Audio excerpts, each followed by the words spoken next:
आज का सेशन हम स्टार्ट करते हैं और आज हमें डिस्कस करना है मैथ्स में पहला जो यूनिट आपका है रियल नंबर्स, और ये कंबाइंड मैथ्स है एक तरीके से। और यहाँ पे जो बेसिक्स हैं, जितने भी बेसिक्स हैं वो आकर्षण सर और फहद सर ने डिस्कस कर लिए हैं, और यहाँ पे हम क्वेश्चंस करना शुरू करेंगे एंड क्वेश्चंस के दौरान ही फिर हम कुछ और डिस्कस करेंगे कॉन्सेप्ट्स। तो पहला सवाल, the exponent of 5, exponent of 5 in prime factorization. हम अगर प्राइम फैक्टराइजेशन करें 3750 का, तो इसमें एक्सपोनेंट ऑफ 5 क्या है? तो पहला ऑप्शन 3, दूसरा ऑप्शन 4, तीसरा ऑप्शन 5 या चौथा ऑप्शन 6। कुछ इसी टाइप के एग्जाम्स में आपके क्वेश्चंस आएंगे हर जगह, जो भी लाइफ में आप मैथ्स जहां पाएंगे। इसको सॉल्व करिए और बताइएगा जैसे कुछ आंसर आए, और तब तक हम डिस्कस करते हैं यहाँ पे। तो प्राइम फैक्टराइजेशन, ये चीज आपको पता होगी कि किसी भी चीज को उसके प्राइम फैक्टर्स में तोड़ना, या यूं कह लीजिए बिल्कुल सिंपलेस्ट फॉर्म में तोड़ना, या जिसको आप और ज्यादा सिंप्लीफाई नहीं कर सकते। जैसे कि एग्जाम्पल, आप अगर 10 को यूं कह लीजिए कि आप अलग अलग फॉर्म्स में लिख सकते हैं। तो 10 को अगर आप 2 into 5 कर दें, इस तरीके से लिख दें कि 2 to the power 1 and 5 to the power 1, तो अब आप इससे ज्यादा सिंप्लीफाई नहीं कर सकते इस चीज को, क्योंकि और सिंपल फॉर्म में आप नहीं तोड़ सकते हैं। तो यही चीज है प्राइम फैक्टराइजेशन। तो अब इसका प्राइम फैक्टराइजेशन करते हैं 3750।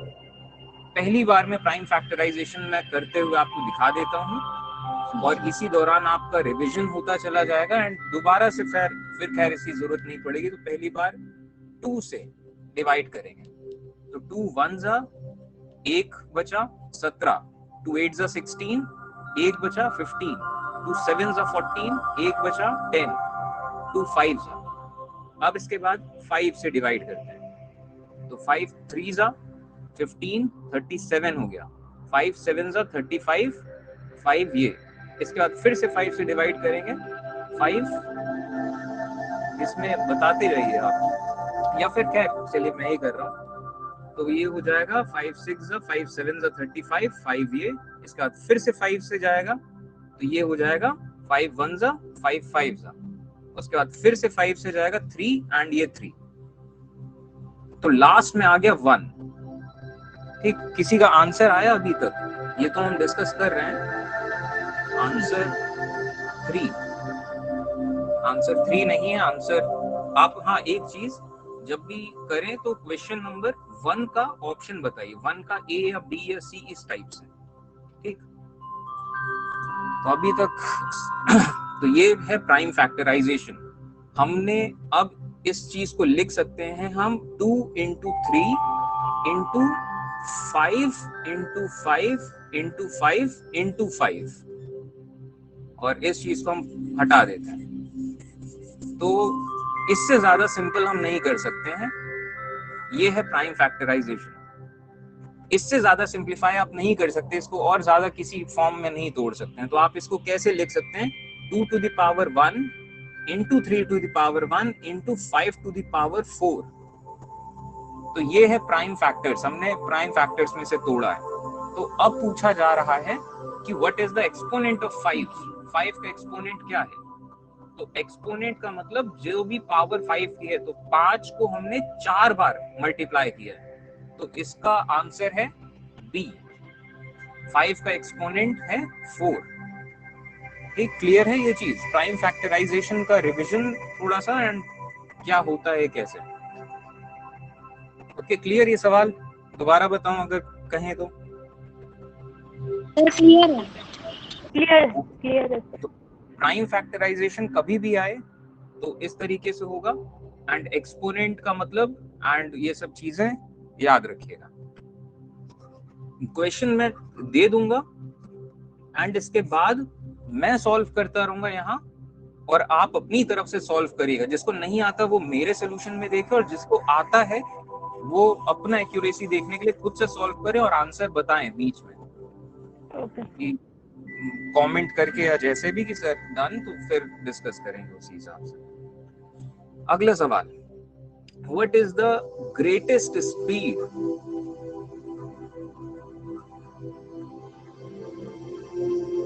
एट विच, क्या ग्रेटेस्ट स्पीड है जिस स्पीड से कोई लड़की या कोई लड़का can walk 95 meters and 171 meters in exact number of minutes.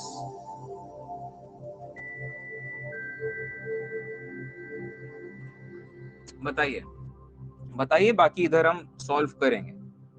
तो ग्रेटेस्ट स्पीड एट विच जब आप वॉक करें 95 मीटर्स, तो यानी कि स्पीड क्या होगी, डिस्टेंस अपॉन ये, हम टाइम की बात करें, exact number of time, minutes यानी कि टाइम, तो टाइम क्या होगा ये अपॉन स्पीड, स्पीड x मान लीजिए, और इसमें कितना टाइम होगा 171 अपॉन x।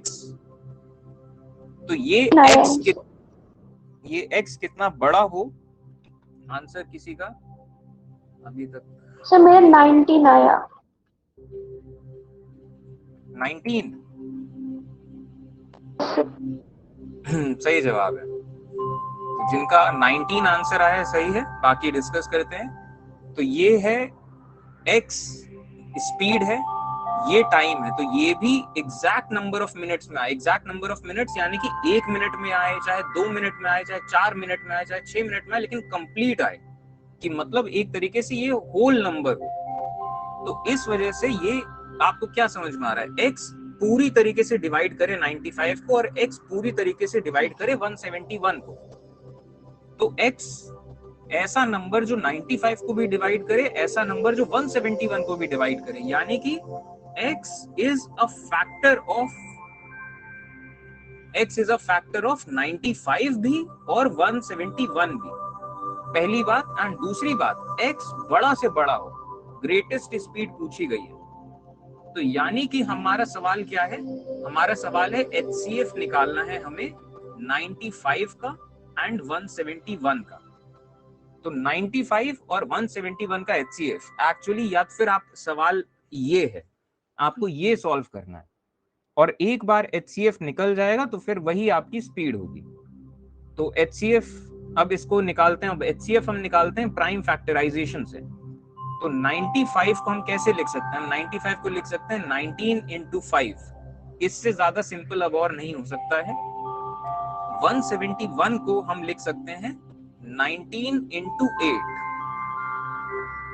तो अब यहाँ पे HCF क्या होगा, HCF जब आपको निकालना है प्राइम फैक्टर्स के हिसाब से, आपको इन दोनों का HCF निकालना है, तो आपको पहली चीज कॉमन ढूंढनी है, पहली चीज कॉमन फैक्टर ढूंढना है, रेज्ड टू द पावर जो भी लोवेस्ट होगा। तो कॉमन फैक्टर इन दोनों में से क्या है 19, एंड 19 की लोवेस्ट पावर, तो लोवेस्ट पावर यहाँ पे भी 1 है, यहाँ पे भी 1 है, तो यानी कि 1 ही रखेंगे आप। तो यानी कि 19 एक संख्या है जो 95 को भी पूरी तरीके से डिवाइड कर रहा है और 171 को भी पूरी तरीके से डिवाइड कर रहा है। तो 19 मीटर पर मिनट, अगर इस स्पीड से वो लड़की चले 19 मीटर पर मिनट, तो वो एग्जैक्ट नंबर ऑफ मिनट्स में इतने डिस्टेंस कवर करेगी। ठीक है, क्लियर ये सवाल। और यहां से ये कॉन्सेप्ट भी क्लियर है कि HCF कैसे निकालते हैं प्राइम फैक्टर्स से। और अगले सवाल में हम LCM देखेंगे कि प्राइम फैक्टर से LCM कैसे निकालते हैं। ठीक, अब अगला सवाल, 3 अलार्म क्लॉक्स हैं, ठीक, 3 अलार्म क्लॉक्स, और ये तीनों अलार्म क्लॉक्स अलग अलग इंटरवल में बजती हैं। तो ये पहली क्लॉक रही, ये दूसरी क्लॉक रही, एंड ये तीसरी क्लॉक रही। ये तीनों अलग अलग इंटरवल्स में बजते हैं, ये हर 20 मिनट में बजती है पहली क्लॉक, ये दूसरी क्लॉक हर 25 मिनट में बजती है, और ये तीसरी क्लॉक हर 30 मिनट में बजती है। ठीक, सवाल क्लियर है? अब 12 बजे एग्जैक्ट, दोपहर के 12 बजे ऑल स्ट्राइक एट वंस, ये सब के सब एक बार एक साथ बजती है। एग्जैक्ट 12 बजे तीनों की तीनों एक साथ बजती है। तो अब सवाल ये है कि अगली बार at what time they will, अगले टाइम क्या होगा जब ये सब के सब बीप अगेन टुगेदर। ठीक, अब ये सवाल कंप्लीट है, सॉल्व करिए, तब तक मैं सॉल्व करता हूं इसे। तो 3 alarm clocks, 20 minute, 25 minute, 30 minute.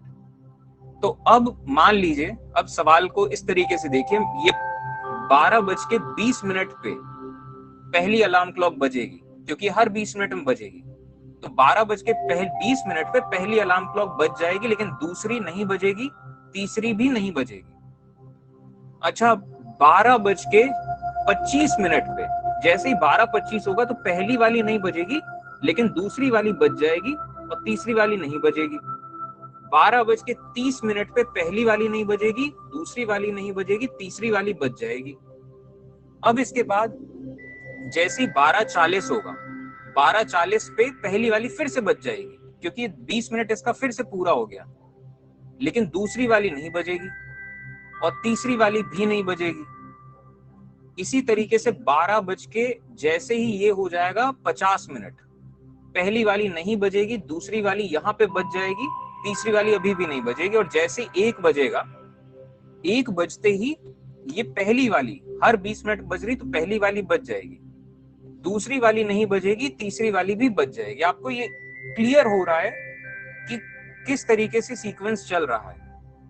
ठीक, तो आपको एक्चुअली में निकालना ये है एक ऐसा टाइम जो कि इससे भी डिवाइड हो जाए, इससे भी डिवाइड हो जाए, इससे भी डिवाइड हो जाए, यानी कि एक ऐसा टाइम आपको निकालना है कितने मिनट बाद, जो कि 20 से डिवाइड करें तो ये 20 से डिवाइड हो जाए, वही टाइम 25 से डिवाइड करें तो 25 से भी डिवाइड हो जाए, वही टाइम अगर 30 से डिवाइड करें तो 30 से भी पूरी तरीके से डिवाइड हो जाए। आपको ये x की वैल्यू निकालनी है। ठीक है, क्लियर है? तो इसका क्या मतलब कि इसका मतलब ये है कि x जो है ये एलसीएम 20 का, 25 का और 30 का। आंसर आया किसी का अभी तक? यस सर आया सर। 5 AM sir, 5 sir, 5। ये ठीक, सही है, आंसर सही है 5। तो आपको एलसीएम निकालना है 20, 25 और 30 का। तो जब आप इनका एलसीएम, अब एलसीएम का ही कॉन्सेप्ट देखते हैं, अभी स्टार्टिंग के सवाल है तो पूरा एक एक स्टेप बता रहा हूँ, तो टाइम थोड़ा लगेगा, बोर मत होएगा, अगली बार से इतना नहीं बताना पड़ेगा आपको। तो 20 का प्राइम फैक्टराइजेशन करते हैं, तो हम 20 को लिख सकते हैं 2 into 10, लेकिन क्या ये प्राइम फैक्टराइजेशन है? नहीं, हम 10 को अभी और तोड़ सकते हैं, तो हम 10 को अभी भी 5, हाँ, अब इसको नहीं। इसी तरीके से 25 को हमने लिख दिया 5 into 5, और 30 को हम लिख सकते हैं 12 into 15, लेकिन अभी 15 को अभी और तोड़ सकते हैं, तो हम इसे 3 into 5। अब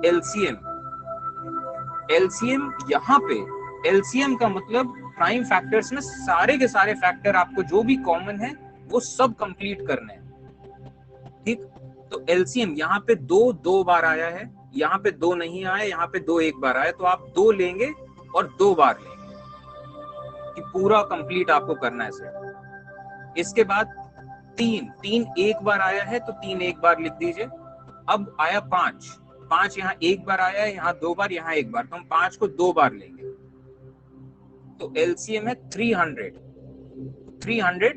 ये मिनट्स, यानी कि 300 मिनट। ये एक ऐसी संख्या है जो 20 से भी कट जाएगी एग्जैक्टली, 25 से भी एग्जैक्टली कट जाएगी और 30 से भी एग्जैक्टली कट जाएगी। तो ये 300 मिनट बाद ऐसा होगा कि ये एग्जैक्ट फॉर्म में ये तीनों के तीनों बजेंगी एक साथ 300 मिनट बाद, और 300 मिनट बाद का मतलब होता है आफ्टर 5 आवर्स, कि 5 घंटे बाद ऐसा होगा कि तीनों एक साथ बजेंगे, ए बी सी तीनों घड़ियां एक साथ बजेंगी। ठीक है, ये सवाल क्लियर? किसी को कोई doubt? No sir. Okay. No sir. अब फोर्थ क्वेश्चन। ये सब सवाल जितने हैं ये सब कॉन्सेप्ट दिमाग में रखिएगा। ये सब सवाल आप भले ही 8th में हो चाहे 9th में हो, ये पलट पलट के आने हैं ये सवाल। 10th में भी आने हैं जब आप, और एक और चीज, आज के टाइम में एक नई चीज आई है, कॉमन एंट्रेंस एग्जाम। तो क्लास 12th के बाद जितने भी यूनिवर्सिटी लेवल के एंट्रेंस एग्जाम्स होंगे सब में कॉमन एंट्रेंस एग्जाम होगा, कॉमन यूनिवर्सिटी एंट्रेंस एग्जाम करके, CUET करके एक एग्जाम होगा 12वीं के बाद। तो उसमें फिर से मैथ्स आएगी, और ये वही वाली कंबाइंड मैथ्स, 8वीं 9वीं 10वीं की मिक्स मैथ्स। तो ये सवाल आपका पीछा कभी नहीं छोड़ेंगे। तो ये आप 8th में हो 9th में हो, कभी भी ये सवाल सारे कॉन्सेप्ट्स रखिए दिमाग में। अगला सवाल, द ग्रेटेस्ट नंबर, बड़ी से बड़ी संख्या which when divides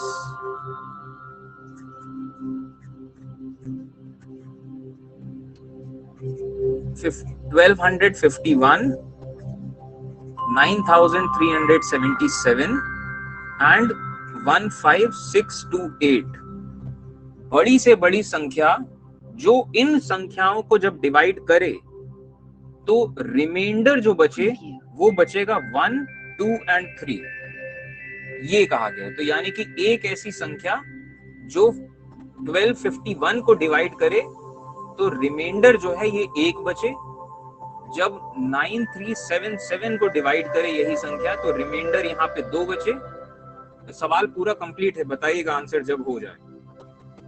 एंड 15628 को जब डिवाइड करे तो यहाँ पे रिमाइंडर बचे 3। तो ये सिंपल सा सीधा सा सवाल है। तो x ये संख्या है जो इन तीनों को डिवाइड कर देगी, और x ग्रेटेस्ट होनी चाहिए, बड़ी से बड़ी संख्या जो तीनों को डिवाइड कर दे, यानी कि हम HCF मालूम करने की कोशिश कर रहे हैं। अब इसमें ये वाला कैच है कि हम किसी भी नंबर को जब डिवाइड करते हैं, मान लीजिए हम 10 को डिवाइड कर रहे हैं 3 से, तो 3 3 9, रिमाइंडर बचेगा 1। तो अगर हम रिमाइंडर को घटा दें इससे, तो हम अगर हम 10 में से 1 को घटा दें तो फिर जो संख्या बचेगी वो संख्या पूरी तरीके से डिवाइड हो रही होगी इससे, 3 से। तो यही कंसेप्ट, अगर हम 13 को डिवाइड करें 3 से, हम क्या माइनस करें 13 से कि 3 से पूरी तरीके से डिवाइड हो जाए। तो 3 4 12, रिमाइंडर 1 बचा। हम एक रिमाइंडर को अगर हम 13 से घटा दें, रिमाइंडर को हम 13 से घटा दें तो फिर जो संख्या आएगी वो पूरी तरीके से 3 से डिवाइड हो रही है। ठीक, तो यही कंसेप्ट हम यहां लगाएंगे, एग्जैक्ट यही कंसेप्ट। तो हमें 3 संख्याएं ऐसी निकालनी है जो हम 1251 में से 1 घटाएंगे तो आया 1250।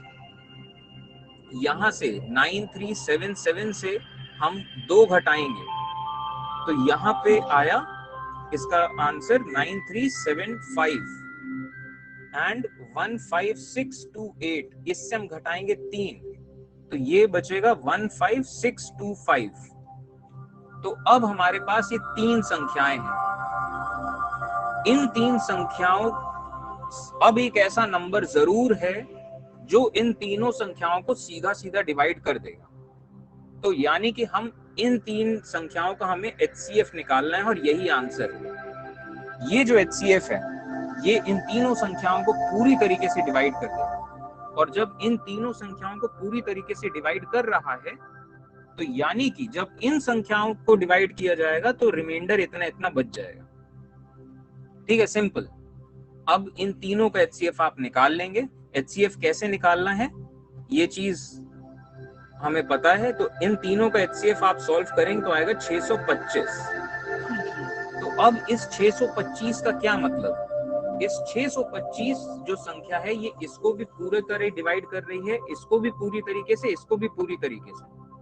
और इसका मतलब ये है कि जब 625 को आप डिवाइड करेंगे इसके साथ 1251 को हम डिवाइड करेंगे 625 से, तो रिमाइंडर एक बच जाएगा, एक रिमाइंडर जरूर वो बच जाएगा। जैसे कि वही चीज हम 625 हम डिवाइड करके भी जैसे आप देख लीजिए, तो 2 are 2 5 are 10, 2 2 2 5। आंसर है 625।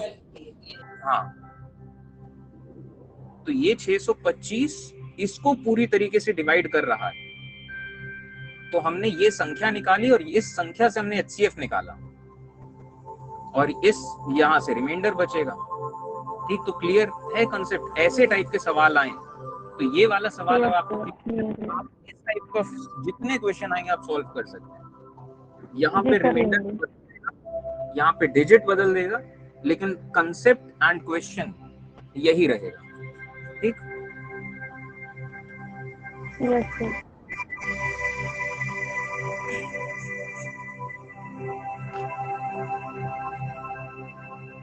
If n is a natural number, अगर n एक नेचुरल नंबर है तो फिर पूछा जा रहा है 2 times 5 to the power n plus 6 to the power n always ends with,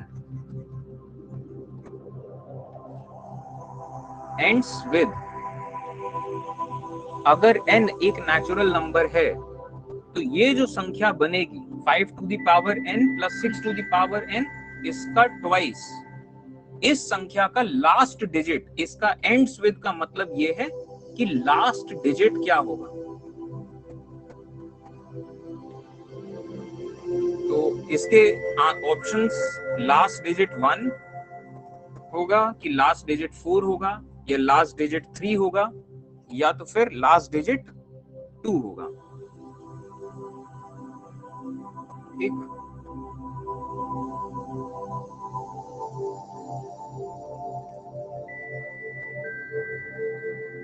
तो ये कॉन्सेप्ट लास्ट डिजिट का है, सॉल्व करिए इसे, तब तक हम यहाँ सॉल्व करते हैं। तो लास्ट डिजिट की अगर बात करें तो 5 और 6 दो नंबरों का जिक्र किया गया, तो 5 to the power n, तो 5 to the power अगर हम 1 करें तो ये होता है 5।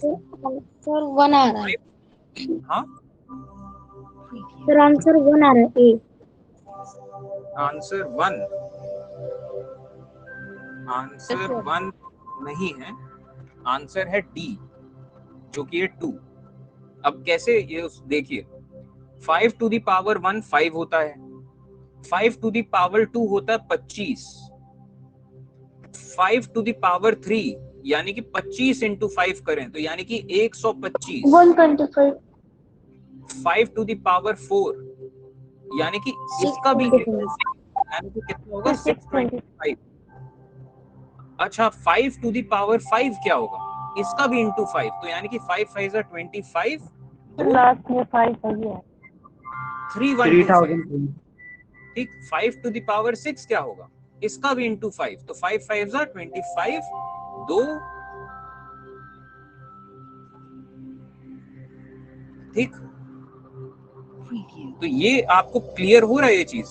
5 to the power 1, 5 to the power 3, 4, 5, 6 हम कर चुके हैं, और हर बार क्या हो रहा है कि लास्ट डिजिट, इसकी लास्ट डिजिट क्या है 5, इसकी लास्ट डिजिट क्या है 5, इसकी लास्ट डिजिट क्या है 5, इसकी लास्ट डिजिट भी 5, इसकी भी 5। तो हम ये देख रहे हैं कि 5 का हम किसी भी नंबर से अगर हम स्क्वायर मतलब ये पावर करें, चाहे कोई भी नंबर हो, 1 2 3 4 5 6, चाहे कोई भी नंबर हो, जो भी आंसर आएगा इसकी लास्ट डिजिट जो है, इसकी लास्ट डिजिट 5 ही होगी। तो यहां से ये एक दिमाग में बैठा लीजिए, ये एक छोटा सा सबक है, एक छोटा सा एक फैक्ट है कि 5 to the power n की लास्ट डिजिट हमेशा 5 होगी। ये एक सबक आपको हमेशा जिंदगी में काम आएगा। अब जरा देखते हैं 6 टू द पावर n वाली बात। तो 6 टू द पावर 1 क्या है? 66 आएगा। 6 टू द पावर 2 क्या है? 36 36 टू द पावर 6 क्या होगी? 116 इसका भी 3, तो 6 6 36, 3 216। इसका 4 टाइम्स करें फिर से इंटू 6 6 6 36, 3 6 2 12। तो यही सीक्वेंस आप यहाँ देख पा रहे हैं। तो यही सीक्वेंस आप यहाँ देख पा रहे हैं। तो 6 की पावर n कुछ भी हो, इसका लास्ट डिजिट जो है वो हमेशा 6 ही होगा। ये भी एक सबक है, सीख लीजिए, दिमाग में रखिए। तो 5 की पावर n का लास्ट डिजिट हमेशा 5 होगा और 6 की पावर n का लास्ट डिजिट हमेशा 6 होगा। ठीक, तो अब सवाल क्या कहता है? 2 into 5 into n plus 6 into n। तो इसका लास्ट डिजिट क्या होगा? हमेशा इसका लास्ट डिजिट हमेशा 5 होगा, इसका लास्ट डिजिट हमेशा 6 होगा। हम जब कोई भी सम करेंगे, इन दोनों का प्लस करेंगे, तो इन दोनों का प्लस जो होगा, चाहे कोई भी आंसर आए, लास्ट डिजिट क्या होगा? 6 5 11, तो लास्ट डिजिट होगा 1 और 11 में 1 जाएगा पावर। और फिर भले ये आंसर कुछ भी हो, वो भले चाहे कितनी भी डिजिट लगा लें, चाहे जो भी हो जाए, लेकिन लास्ट डिजिट हमेशा 1। क्लियर है यहाँ तक? ठीक, तो इसका आंसर तो 1 हुआ ना? हाँ, तो फिर इसका आंसर 1 आएगा ना? इसका आंसर 1 नहीं आएगा। ये तो डब्बे को हमने सॉल्व किया है अभी। ये हमने डब्बे को सॉल्व किया कि जैसे कि यहाँ से 5 की पावर n, मान लीजिए n की वैल्यू मान लीजिए हम लेते हैं 3, तो 125 आ गया और n की वैल्यू 3 ले ली, तो यहाँ क्या आएगा? 216। तो हम प्लस करेंगे तो भले आंसर कुछ भी है, लेकिन 6 5 11 होता है। तो 6 5 11,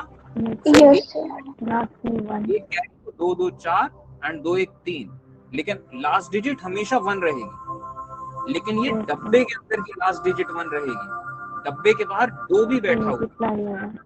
तो जब हम 2 से किसी चीज का भी इंटू करेंगे जिसका लास्ट डिजिट 1 है, तो चाहे कोई भी संख्या हो, तो 2 का इंटू तो पहली यहीं से होगा ना, पहला।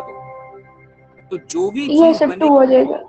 हाँ, जो भी फैक्ट्स प्रोडक्ट आएगा, इसका लास्ट डिजिट 2 ही आएगा और कुछ नहीं आ सकता है। ठीक है, क्लियर है? सर अगर इस टाइप के कोई भी क्वेश्चन आए तो इसी तरह करते हैं ना सर, जैसे आपने किया है? सर अगर इस टाइप के क्वेश्चन आते हैं तो ऐसे ही करेंगे ना, जैसे आपने बताया कि 5 का पावर लेंगे फिर 6 का पावर लेंगे, ऐसे ही सब करेंगे सर ना सर, अगर ऐसे ही सेम आता है क्वेश्चन तो? ऐसा अगर क्वेश्चंस देखिए आपके सब्जेक्टिव पेपर में आता है तो फिर आप ये एक बार तो दिखा सकते हैं अगर आपके टाइम है तो, लेकिन मल्टीपल चॉइस जब क्वेश्चंस आने हैं या तो फिर कोई भी इस तरीके से, तो फिर आपको इतना करने की जरूरत नहीं है। आप सीधा आंसर ABCD मारना है। सब्जेक्टिव है तब उसमें आप सीधे लिख सकते हैं, जरूरी नहीं आप इतना करें। आप सब्जेक्टिव में लिख सकते हैं कि since 5 to the power n always ends with 5 and 6 to the power n always ends with 6, therefore the sum of 5 to the power n plus 6 to the power n will always end with 1। ठीक, आप ये इस तरीके से लिख सकते हैं। ठीक है, तो ये सवाल क्लियर? कोई doubt, anything? No. Okay,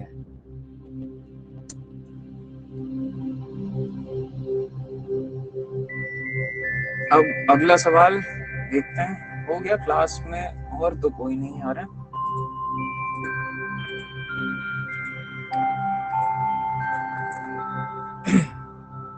sir कई लोगों ने अप्रूवल किया, मैसेज दिखा रहा था। मैंने एक्सेप्ट कर लिया, 2 लोग थे, एक्सेप्ट कर लिया, अभी चेक किया और कोई नहीं फिलहाल। Maths combined,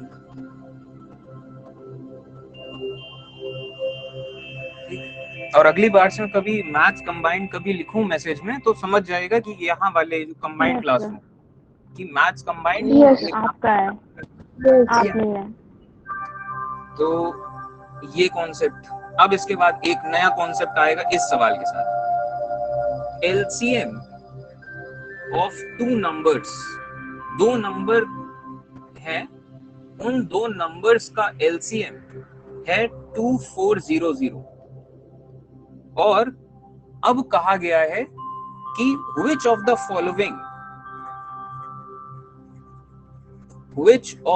following cannot be their HCF। दो नंबर्स हैं, उन दोनों का एलसीएम 2400 है, तो उन्हीं दो नंबर्स का HCF क्या नहीं हो सकता है? 300, 400, 500 या 600। ठीक, सॉल्व करिए, इधर हम सॉल्व करते हैं। तो यहाँ पे ये जो एक प्रॉपर्टी है या एक कंसेप्ट है, या ये ध्यान रखिए, कोई भी दो नंबर्स हैं ए या और बी, और इन दो नंबर्स का कुछ ना कुछ एलसीएम होगा एंड कुछ ना कुछ एचसीएफ होगा। ठीक, इन एनी केस एक चीज है, एलसीएम जो होगा इन्हीं दो नंबर्स का LCM will be properly divided by HCF. Exactly divide हो जाएगा। ये एक प्रॉपर्टी है, किन्हीं भी दो नंबर्स का आप देख लीजिए, और आप इस प्रॉपर्टी को आप चेक भी कर सकते हैं कि मान लीजिए दो नंबर्स हम लेते हैं, एक नंबर हम 45 ले लेते हैं और एक नंबर हम ले लेते हैं 15, तो इन दोनों का जो एलसीएम है, इन दोनों का एलसीएम हो जाएगा 45, और इन दोनों का जो एचसीएफ है, इन दोनों का एचसीएफ 45 को हम लिख सकते हैं 5 into 3 into 3, 15 को हम लिख सकते हैं 5 into 3, तो एचसीएफ इन दोनों का हो जाएगा 5 into 3, 15। तो एग्जैक्टली डिवाइड होगा। ठीक, तो ये एक प्रॉपर्टी है कि एलसीएम, किन्हीं भी दो नंबर्स का एलसीएम पूरी तरीके से डिवाइड होगा एचसीएफ के साथ। तो यहाँ पे एलसीएम 2400 है, सर आंसर है तो एचसीएफ 2400 डिवाइडेड बाय 400 एंड यहाँ पे 2400 divided by 500 and 2400 divided by 600। तो ये एग्जैक्टली डिवाइड हो रहा है? हाँ, एग्जैक्टली डिवाइड हो रहा है। क्या ये एग्जैक्टली डिवाइड हो रहा है? हाँ, हो रहा है। यहाँ पे एग्जैक्टली डिवाइड हो रहा है? हाँ, हो रहा है। यहाँ एग्जैक्टली डिवाइड नहीं हो रहा है। तो यानी कि कोई भी दो नंबर्स का एलसीएम अगर 2400 है तो उनका एचसीएफ चाहे 300 हो सकता है, 400 भी हो सकता है, 600 भी हो सकता है, डिपेंड करता है नंबर क्या, लेकिन 500 नहीं हो सकता कभी। ठीक, तो ये एक प्रॉपर्टी, ये तो पहला।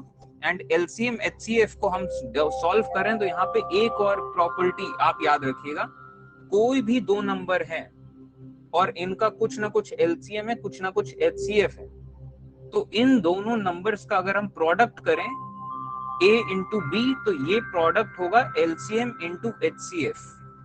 Product of numbers is equal to HCF into LCM.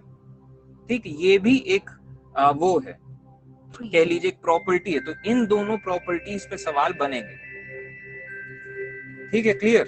अभी इस प्रॉपर्टी के भी आगे सवाल आएंगे।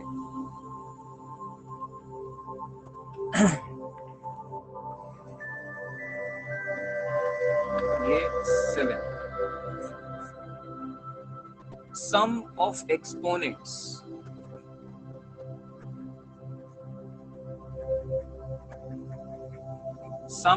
exponents of prime factors of 196 is sum of exponents। तो A3, B4, C5 and D2 solve करिए। तो 196 का हमें प्राइम फैक्टराइजेशन करना है और फिर हमें सम ऑफ एक्सपोनेंट्स करना है। तो ये है सवाल।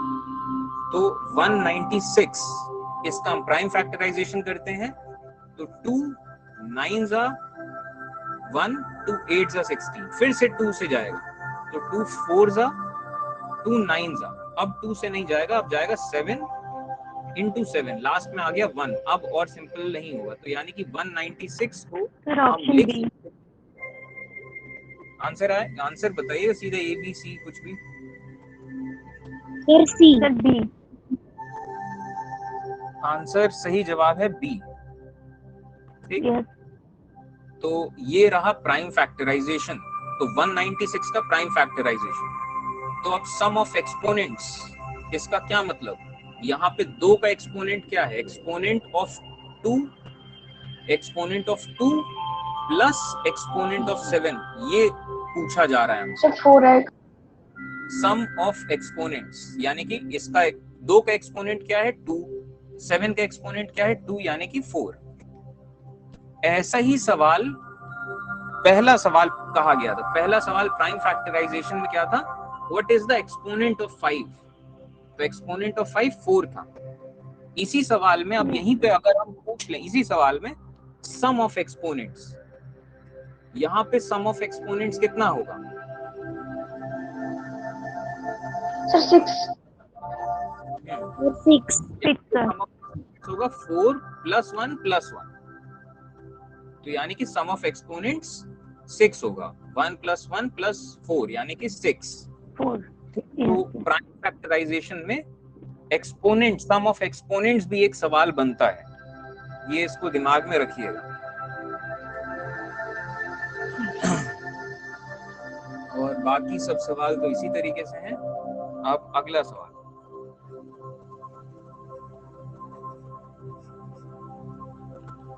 अगर दो संख्याओं का HCF, दो संख्याएं दी हैं 336 एंड 54, इनका HCF 6 है, तो आपको LCM बताना है, LCM ऑफ 336 एंड 54, इन्हीं दो संख्याओं का LCM बताना है कि क्या होगा। तो ये चीज हम जानते हैं कि अगर हमारे पास दो संख्याएं हैं और उन दोनों संख्याओं का HCF और LCM दोनों हमें पता है, तो यहाँ पे क्या होता है कि प्रोडक्ट ऑफ टू नंबर्स यानी कि A इंटू B अगर आप करेंगे तो ये होगा HCF इंटू LCM। तो A इंटू B यानी कि क्या है 336 इंटू 54 इज इक्वल टू, इन दोनों का HCF क्या है 6 इंटू LCM जो होगा इनका, तो LCM ही हमें निकालना है, तो LCM 6 को इधर ले जाएंगे, तो हम यहाँ से 6 को हटाएंगे और 6 चले जाएगा डिवीजन में। ठीक, अब 6 चले जाएगा डिवीजन में तो यही LCM है। तो हम इस चीज को सॉल्व करेंगे तो हमें आंसर जो आएगा LCM, ये आंसर आएगा 3024। ठीक, तो ये प्रॉपर्टी याद रखिएगा। ठीक है, क्लियर है सवाल? Yes sir. Yes sir. चलिए अब अगला सवाल करते हैं। Right the number of zeros, ये एक नया कॉन्सेप्ट है, नंबर ऑफ जीरोस का कॉन्सेप्ट है। Right the number of zeros in the end of a number whose prime factors are, एक नंबर है जिसका हमने प्राइम फैक्टराइजेशन किया है और उसका प्राइम फैक्टराइजेशन है 2 square into 5 cube into 3 square into 17। तो ये जो नंबर आएगा, इस नंबर के एंड में कितने जीरो होंगे? तो अब इस सवाल को सॉल्व करने के दो तरीके हैं। पहला तरीका तो आप एक्चुअली मल्टीप्लाई करिए, आप एक्चुअली में मल्टीप्लाई करिए और जो नंबर आए उसका जीरो गिन लीजिए। बहुत आसान सा सवाल है, समझ ले कितना आसान सवाल है ये। लेकिन प्रॉब्लम ये है कि इस सवाल, हाँ, आपको टाइम बहुत लग जाएगा, तो टाइम लग जाएगा। एंड दूसरी बात, आप अगर ये सब्जेक्टिव पेपर है और आप मल्टीप्लाई करके जीरो कर देंगे तो सही जवाब होने के बाद भी वो आपको गलत कर देगा, क्योंकि ये मल्टीप्लाई करने का सवाल नहीं था, ये आपके कंसेप्ट जानने का सवाल था। तो पहला तरीका तो यही, मल्टीप्लाई करिए। दूसरा तरीका कंसेप्ट देखिए, नंबर ऑफ जीरोस, तो यानी कि जीरो कब बनता है, किसी भी नंबर में जीरो कब बनता है, तो जब हम इंटू 10 करते हैं। किसी भी नंबर में हम या फिर इंटू 10 करें तब या फिर जीरो बनता है, और या तो फिर हम 10 का फैक्टर करें, यानी कि 2 इंटू 5। तो हम किसी भी संख्या में हम 1 5 और 1 2, अगर ये मिल रहा है तो इससे 1 0 बन रहा है, ठीक। तो अब इसका क्या मतलब, इसका ये मतलब कि अगर हम 2 square into 5 cube into 3 square into 17 करें तो यहाँ जीरो किस किस से बन रहा है, 5 का 3 से इंटू करें क्या जीरो बनेगा, नहीं बनेगा। 5 का 17 से इंटू करने पे क्या जीरो बनेगा, नहीं बनेगा। लेकिन 5 का 2 से इंटू करते ही 5 2 10 हो जाता है, तो ये जीरो बनेगा। तो हमें काउंट करने कितने 2 और कितने 5। अब यहाँ पे हमें जीरो बनेगा सिर्फ यहां से, 5 और 2 से ही जीरो बनता है, ठीक है। अगर प्राइम फैक्टर्स में सिर्फ 5 और 2 ही हैं, तो अब कितना जीरो बनेगा बताइए। ये तो बहुत ही सिंपल अब हो गया, बताइए कितना जीरो बनेगा। हाँ सर 2 0 बनेगा। ठीक है, तो 2 0 बनेगा यहाँ पे। और 2 कैसे बनेगा, या 2 स्क्वायर है तो यानी कि 2 इंटू 2 है, यहाँ पे 5 क्यूब है तो यानी कि 5 इंटू 5 इंटू 5। तो यहाँ पे अगर कंफ्यूजन अगर आपको हो कि 3 0 भी तो बन सकता है, तो 3 नहीं बन सकता है, क्योंकि 5 और 2 का एक डब्बा बना, ये 1 0 बना। यहाँ 5 और 2 का दूसरा डब्बा बना, ये 1 0 बना। यहाँ पे 2 है ही नहीं, फिर ये 5 एंड डिजिट 5 बना देगा। तो यहाँ हमारे पास 2 डब्बे बने हैं 5 और 2 के। तो यानी कि हम जब इसे सॉल्व करेंगे तो कम से कम 2 0 जरूर आएगा लास्ट में। बाकी भले कुछ भी आए, लेकिन लास्ट में 2 0 जरूर आएगा, क्योंकि 2 हैं और 2 5 हैं यहाँ पे, ठीक। तो कभी भी कोई सवाल आए जहां पे नंबर ऑफ जीरोस पूछा गया हो और प्राइम, तो आपको सीधा प्राइम फैक्टराइजेशन में आपको काउंट करने 2 और 5, और 2 और 5 में से भी जो लोवेस्ट, जो लोअर वाली संख्या हो, जितना डब्बा बन पाए। यहाँ पे लोअर संख्या ये 2 है, ठीक। अभी अगर number of zeros 2 to the power 10 and 5 to the power 7 होता, तो नंबर ऑफ जीरोस कितना होता बताइए। 7। तो नंबर ऑफ जीरोस यहाँ 7 होता, क्योंकि 7 डब्बे बन पाएंगे और 2 एक्स्ट्रा रह जाएंगे, ठीक है। तो यहाँ प्राइम फैक्टराइजेशन यहाँ पे लास्ट में आएगा 2 जीरोस। ये सब बहुत अच्छे सवाल हैं, और मैं आपको एक पर्सनल सी एक चीज बताऊं, ये सब चीजें जो कॉन्सेप्ट्स हैं, ये सारे के सारे कॉन्सेप्ट हमने पढ़े थे। ये सब जनरल कॉन्सेप्ट्स हैं, हमने भी पढ़े थे अपने क्लास 8th में 10th में, ये सब कॉन्सेप्ट पढ़े थे। लेकिन ये कॉन्सेप्ट पढ़ने के बाद मतलब उस टाइम पे इतना रिवीजन नहीं किया था, यूं कह लीजिए कि ये सब चीजें दिमाग से भूल गई थी, सब चीजें दिमाग से भूल चुकी थी। जब लाइफ आगे बढ़ी और एक ऐसा टाइम आया कि हमने सोचा कि चलो कैट की तैयारी करते हैं या कुछ ऐसा, हमने कोचिंग किया। तो आपने टाइम कोचिंग का नाम सुना होगा, टाइम MBA की कोचिंग कराते हैं, बहुत बड़ी कोचिंग है, बहुत ऐड आते हैं इसके टाइम के। तो जब टाइम कोचिंग फीस दिया, हमने ज्वाइन किया, तो टाइम में स्टार्टिंग जो मैथ्स शुरू हुई वो रियल नंबर से शुरू हुई, और वहां पहली दूसरी क्लासेस में ये जो प्राइम फैक्टर्स निकालना हमें सिखाया गया। प्राइम फैक्टर से जो हम सवाल कर रहे हैं ना, sum of exponents, highest exponent, number of zeros, last digit क्या होता है, ये चीजें हमें टाइम में हमने दोबारा से सीखी है, और सब भूल चुका था। और इनफैक्ट 9th-10th में क्या पढ़ा था इतना भी याद नहीं था। ये सब चीजें दोबारा से आई, दोबारा से सवाल किए, और फिर लग रहा था ये सब पढ़ा है, लेकिन कहीं ना कहीं धूल जम गई थी। तो ये चीज है कि यही चीजें लाइफ में फिर आनी है आपके। तो अभी से अगर आप कॉन्शियस रहें इस चीज के लिए कि यार ये चीज आनी है और दिमाग में रखना है कॉन्सेप्ट, तो आगे के लिए बहुत फायदेमंद होगा आपका, क्योंकि जब कॉम्पिटिटिव एग्जाम की तैयारी जिंदगी में कभी ना कभी करनी ही पड़ेगी, तो फिर ये कॉन्सेप्ट फिर वही होगा कि रिवाइज करिए, या फिर अगर ये वीक है कॉन्सेप्ट तो आधा टाइम तो आपको यही समझने में लग जाएगा, तो जो ऊपर के कॉन्सेप्ट समझने में कम टाइम जाएगा। तो इस वजह से ये बहुत ध्यान रखिए इन सब चीजों का, ठीक। And revision is the key. बाकी हम रिवाइज तो हम भी यहाँ कराते ही रहेंगे। तो ये सब सवाल बहुत अच्छे सवाल हैं, ठीक। अब इसके बाद ये जैसे नंबर ऑफ जीरोज है और ऐसे ऐसे सवाल कुछ इस तरीके से, और इसके कॉन्सेप्ट्स डेप्थ में आगे और डिस्कस करेंगे, लेकिन फिलहाल करते रहते हैं सवाल। तो HCF ऑफ टू नंबर्स, दो नंबर्स हैं A एंड B, इन दोनों का जो HCF है ये है 5, एंड जो LCM है इन्हीं दो नंबर्स का, ये LCM है 200।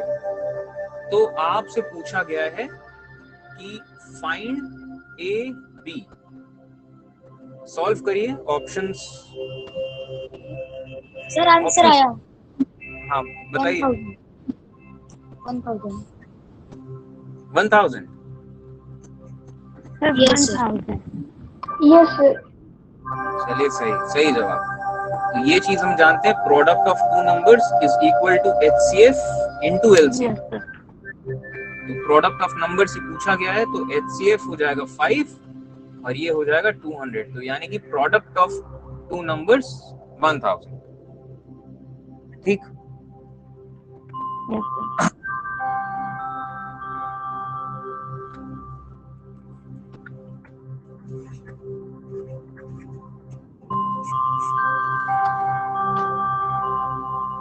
और इसके बाद ऑन अ मॉर्निंग वॉक, एक आदमी है जो मॉर्निंग वॉक कर रहा है, ठीक है। On a morning walk 3 persons step out together, यानी कि यहाँ पे 3 लोग हैं, मॉर्निंग वॉक कर रहे हैं 3 लोग।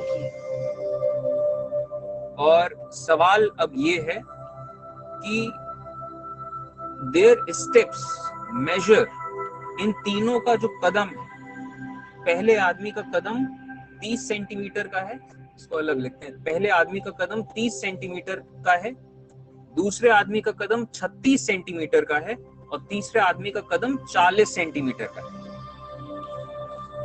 तो अब कहा गया है कि what is the minimum distance, वो कम से कम संख्या, मिनिमम डिस्टेंस कितना है, वो मिनिमम डिस्टेंस कितना है जो डिस्टेंस सबको चलना पड़ेगा या सबको चलना चाहिए, so that each can cover the same distance in complete steps. कम से कम कितना दूर चलें कि जितने भी लोग हैं, तीनों के तीनों, can cover the distance each in complete steps, यानी कि पूरे कदम लें, वो 3.5 कदम या 4.5 कदम, ऐसा नहीं, कंप्लीट स्टेप्स कि होल नंबर आए। तो क्या वो मिनिमम डिस्टेंस है, और तीनों का एक साथ। तो यहाँ पे भी वही अलार्म वाला जो हमने पढ़ा था, अलार्म क्लॉक्स वाला जो सवाल था कि तीनों एक साथ कब बजेंगी, वो मोर और लेस यही कंसेप्ट यहाँ पे भी है, ठीक। सर आंसर आया। बताइए। 360 सेंटीमीटर। हाँ, सही जवाब, ठीक। तो यही कंसेप्ट यहाँ पे भी लगा है। ये आदमी एक बार में 30 सेंटीमीटर लंबा कदम चलेगा, ये आदमी एक बार में 36 सेंटीमीटर लंबा कदम चलेगा, ये आदमी 40 सेंटीमीटर लंबा कदम चलेगा। तो एक जितनी दूरी कि ये भी कंप्लीट स्टेप्स चले जो होल नंबर में हो, तो ये दूरी मान लीजिए x है, तो x divided by 30, x divided by 36 और x डिवाइडेड बाय 40 ये होल नंबर हो, तो x क्या है, x होना पड़ेगा LCM ऑफ 30, 36 एंड 40। ये जो संख्या आएगी, ये संख्या होगी कि इतनी दूरी कंप्लीट स्टेप्स होगा। ये तीनों के तीनों इतनी दूरी कंप्लीट करते ही मतलब एक साथ कंप्लीट स्टेप्स होंगे।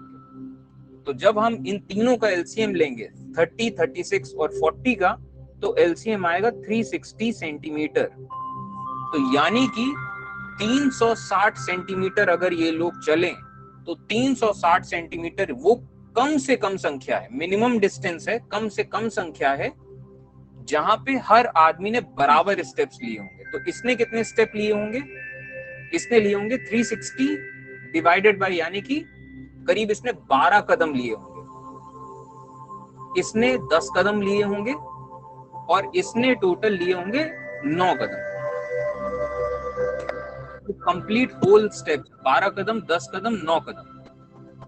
तो ये मिनिमम 360 सेंटीमीटर। ठीक है, क्लियर है कंसेप्ट?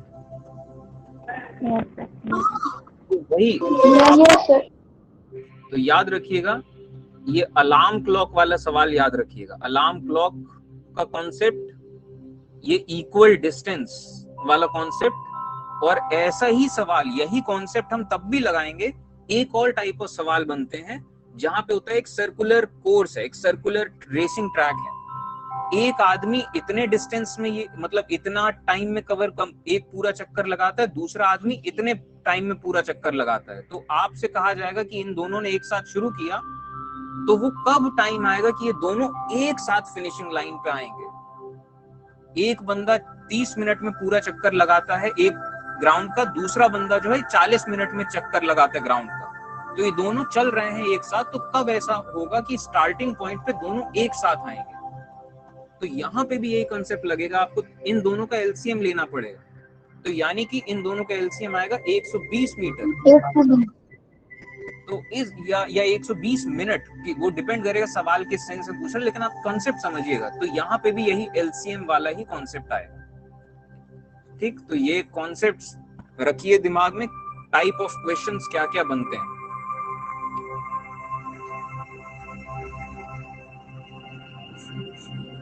ठीक, अब अगला सवाल,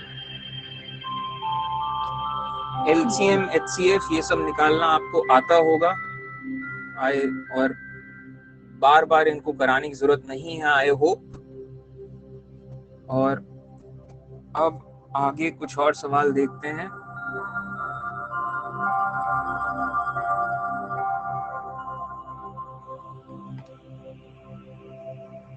अब सवाल ये एक ये बनता है कि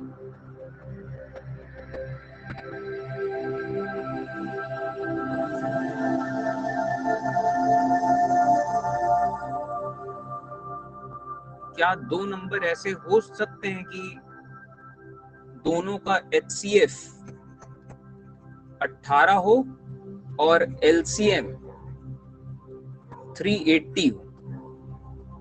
इज इट पॉसिबल कि दो नंबर ए और बी ऐसे हैं कि एचसीएफ ये है, एलसीएम ये है? तो ये सवाल ट्रू एंड फॉल्स का है, बताइए। फॉल्स। सही जवाब। और क्यों ऐसा? बिकॉज 380 डिवाइडेड बाय 18 ये एग्जैक्ट डिवाइड नहीं होगा।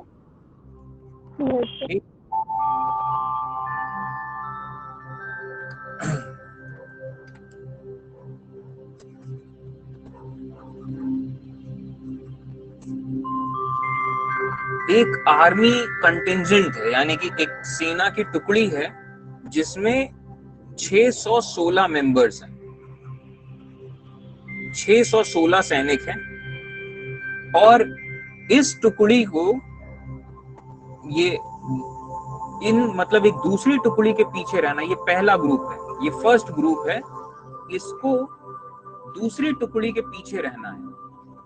तो जैसा होता है ना कि अलग अलग सेना की टुकड़ियां ये मार्च करती हैं, ये पहला रेजिमेंट है, ये मान लीजिए पहली रेजिमेंट है, ये दूसरी रेजिमेंट है, और यहाँ पे सलामी ली जाती है, जैसे ये बड़े लोग यहाँ पे प्राइम मिनिस्टर, प्रेसिडेंट कुछ है, सलामी ले रहे हैं, तो ये सिस्टम होता है। तो एक यूनिफॉर्मिटी दिखे, इस वजह से होता यह है कि जितने सैनिक यहाँ होते हैं, कि मान लीजिए ये एक सैनिक है, यहाँ पे दूसरा सैनिक है, यहाँ पे तीसरा सैनिक है, तो इसी तरीके से 3 है तो यहाँ पे भी 3 ही रहेंगे। ठीक है, यूनिफॉर्मिटी। तो ये तो कंसेप्ट है। अब सवाल ये है कि 616 मेंबर्स की टुकड़ी है, ये पहली टुकड़ी, और ये पीछे चलेगी दूसरी टुकड़ी के जिसमें 32 मेंबर्स हैं। अब इन दोनों को मार्च करना है with the same number of columns. Same number of columns यानी कि जितने लाइनें यहाँ पे, यहाँ जैसे 3 लाइनें हैं तो यहाँ पे भी 3 लाइनें होंगी। इसी तरीके से यहाँ पे अगर 4 लाइनें हैं तो यहाँ पे भी 4 लाइनें होंगी। तो यानी कि सेम नंबर ऑफ कॉलम्स में इन्हें मार्च पास करना है। तो कहा गया है कि what is the maximum number of columns. सवाल कंप्लीट है, सॉल्व करिए। मैक्सिमम नंबर ऑफ कॉलम्स, कितने लाइनों के सैनिक, मतलब कितनी लाइनों में सैनिक हो सकते हैं। तो यानी कि पहले ग्रुप में कितने लोग हैं, 616, दूसरे ग्रुप में कितने हैं, 32। तो हम जब लाइनों में इन्हें डिवाइड करेंगे तो यानी कि यहाँ पे 32। आंसर आया, बताइए आंसर क्या है। 8। 8। यस। हाँ चलिए, सही जवाब। तो 616 लोग हमें इस तरीके से मार्च पास कराने हैं और 32 लोग, और दोनों सेम नंबर ऑफ कॉलम्स। तो यानी कि वो संख्या जो इन दोनों को बराबर एग्जैक्टली डिवाइड कर दे और बड़ी से बड़ी संख्या हो, मैक्सिमम नंबर ऑफ कॉलम्स। कहने को तो हम यहाँ पे 2 सैनिक भी कर सकते हैं, 2 इसको डिवाइड कर देता है, 2 इसको डिवाइड कर देता है। तो कहने को तो हम ये भी कर सकते हैं कि हम यहाँ पे 308, यहाँ पे 2 लोग हम चलाएं, ये पहला आदमी दूसरा आदमी, और ऐसे 360 हम 308 लोग इस तरह एक के पीछे एक लगे रहेंगे। 308 यहाँ, 308 यहाँ, तो यहाँ पे 616 हो गए।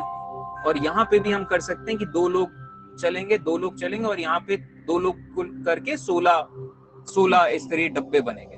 तो करने को तो हम ये भी कर सकते हैं, और ये इक्वल है, यहाँ पे 2 लोग हैं, यहाँ पे भी 2 लोग हैं, तो इक्वल यूनिफॉर्मिटी है। करने को तो हम 4 लोग भी कर सकते हैं, लेकिन मैक्सिमम नंबर का मतलब HCF आपको निकालना है, और HCF 32 और 616 का, इन दोनों का HCF अगर आप करेंगे तो आएगा 8। तो यानी कि 8 वो बड़ी से बड़ी संख्या है जो पूरी तरीके से डिवाइड करेगी 616 और 32 दोनों को।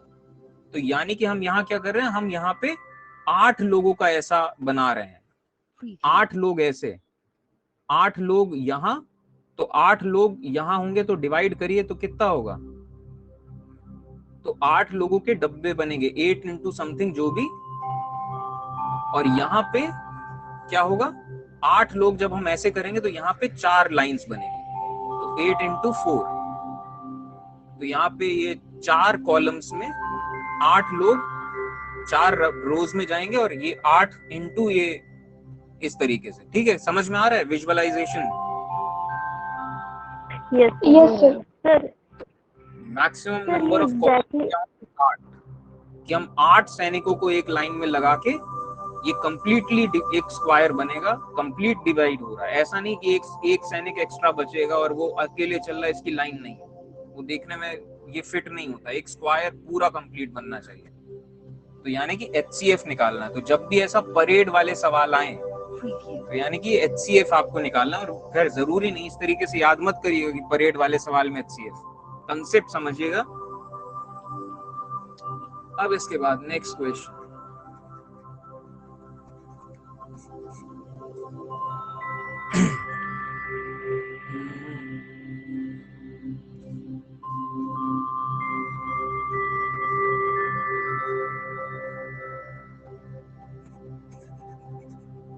LCM of Z and 27 is 459 and HCF of Z and 27 is 9.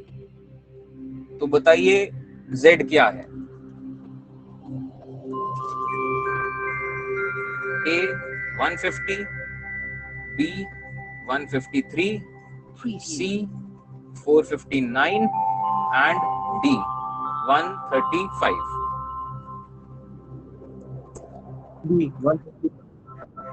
तो दो नंबर है, दो नंबर का एलसीएम हमें पता है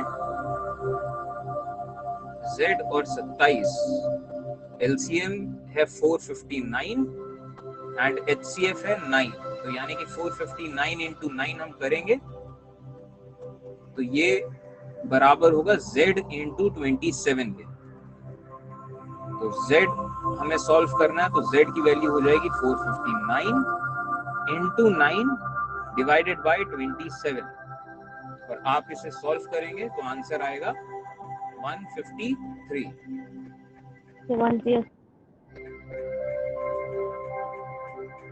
ठीक, clear? Product of numbers is equal to product of LCM and HCF.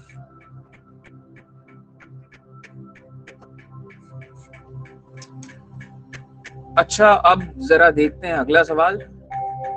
LCM of two numbers, दो नंबर्स हैं जिनका LCM is 45 times of HCF। दो नंबर्स ऐसे हैं A and B जिनका LCM is 45 times of HCF, और इसके बाद बताया गया है कि सम of LCM and HCF is 1150। LCM and HCF का जो सम है ये है 1150। तो अब आपसे कहा गया है कि HCF कितना होगा। करिए, सॉल्व करिए। LCM of two numbers, A and B दो नंबर्स हैं, तो ये चीज हमें पता है कि हम कभी भी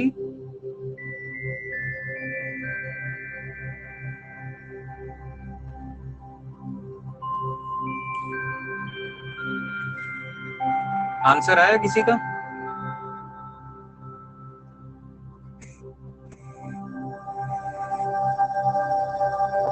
सम ऑफ LCM एंड HCF यानी कि LCM प्लस HCF है 1150, ठीक, and LCM is 45 times of HCF। Answer आया। हाँ बताइए। 25 कितना? सर 25। सही है, सही है। LCM is 45 times of HCF, तो हम ये वैल्यू रखेंगे इधर। तो LCM क्या है? 45 HCF plus HCF is equal to 1150। तो 45 HCF प्लस HCF हो जाएगा 46 HCF, 1150।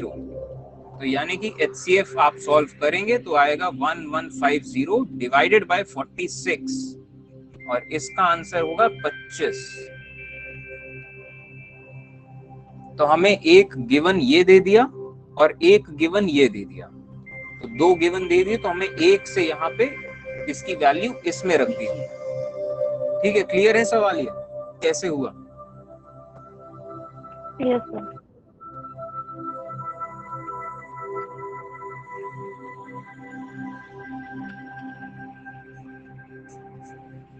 अब एक सवाल, तो यहाँ पे एक स्कूल है एंड स्कूल के बच्चों को जाना है पिकनिक पे, और इस वजह से स्कूल ने किराए पे बस ली है। अब यहाँ पे सवाल ये आता है कि हमें जितने भी बच्चे हैं इन्हें हमें 3 ग्रुप्स में, मतलब 3 क्लासेस हैं, 3 अलग अलग सेक्शंस हैं, तो ग्रुप ए जो है उसमें 156 बच्चे हैं, ग्रुप बी जो है इसमें 208 बच्चे हैं, एंड ग्रुप सी जो सी सेक्शन है उसमें 260 बच्चे हैं। तो अब हमें बस करनी है, तो ये अब सीधा कहा गया है कि हमें कितनी बस करनी चाहिए, कि मतलब अब पहला सवाल तो यहाँ पे ये आता है कि calculate the minimum number of students in each बस।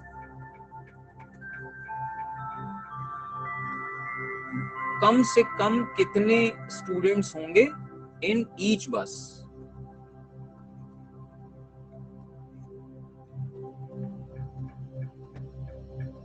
ठीक, तो हमें बच्चों को बस में डालना है। तो यानी कि अब जैसे 156 बच्चे आएंगे, ये एक बस है, मान लीजिए इस बस में मान लीजिए एग्जैक्टली कि 60 सीट है, तो ये 156 में से कुछ 60 यहाँ आएंगे, बचे हुए कहीं और आएंगे। तो इस तरीके से हमें बसें हायर करनी है। सवाल समझ रहे हैं? तो मिनिमम नंबर ऑफ स्टूडेंट्स हमें, ये कम से कम कितनी बस हमें करनी पड़ेगी, बताइए आंसर। तो यहाँ पे आपको एक ये चीज क्लियर हो रहा होगा कि हमें यहाँ पे निकालना है HCF। कम से कम क्या संख्या है जो डिवाइड करती है हमें बस को, बस में कितने बच्चे आने, मान लीजिए इसमें X बच्चे आने, दूसरी बस आएगी इसमें X बच्चे आने हैं, ये तीसरी बस आएगी इसमें 208 लोगों को इसमें बसों में डालना है, तो ये X की वैल्यू क्या है, यानी कि हमें सही जवाब। तो HCF हमें निकालना है। तो HCF 156 का, 208 का एंड 260 का हम HCF निकालेंगे, तो आंसर जो HCF आएगा ये होगा 52। तो यानी कि 52 बच्चे इस बस में, 52 बच्चे दूसरी बस में, और तीसरी बस में 52, यानी कि अब 52 52 52 सेक्शन ए 3 बसों में आ गया। इसी तरीके से सेक्शन बी, पहली बस में 52, दूसरी बस में 52, तीसरी बस में 52 एंड चौथी बस में 52। तो दूसरा सेक्शन जितना है ये 4 बसों में आ गया, और इसी तरीके से ये 5 बसों में, जो सी सेक्शन है ऐसे 5 बसों में आ जाएगा। ठीक है, तो अब minimum number of students in each बस कितना हुआ, ये हो गया 52। एंड यहीं पे अगर हम ये सवाल पूछ लें, what is the minimum number of buses, कम से कम हमें कितनी संख्या करनी पड़ेगी बसों की, minimum number of buses required, कम से कम कितनी बस हमें करनी पड़ेगी। तो यहां से भी आपको दिख रहा है कि 56, यहाँ पे 156, 52, यहाँ पे 3 बस हो रही है, यहाँ 3 बस हो रही है, यहाँ 4 हो रही है, यहाँ 5 हो रही है। तो यानी कि 3 4 10, यानी कि 12 बस, हमें 12 बस करनी पड़ेगी, और हर बस में 52 बच्चे हमें रखने पड़ेंगे, तब ये पिकनिक पे सब लोग जा सकेंगे। ठीक,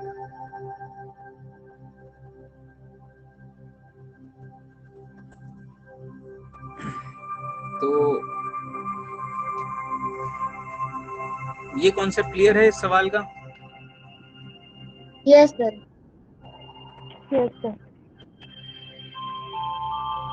तो एलसीएम कहाँ लेना है, एचसीएफ कहाँ लेना है, ये सर वहाँ पे मैक्सिमम नंबर ऑफ स्टूडेंट होता ना,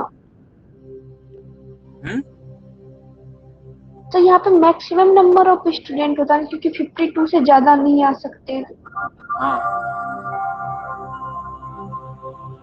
तो मैक्सिमम होता तो फिर वो एलसीएम लेते उसमें, फिर लेकिन प्रैक्टिकल केस में मैक्सिमम वाली चीज नहीं होती ना, maximum number of students in each बस। तो फिर आप एक ऐसी बस लें जो जिसमें इन तीनों का फिर निकाल लेंगे एलसीएम, तो वो कितनी बस होंगी, वो एक ही बस होगी जिसमें कितने आ जाएंगे।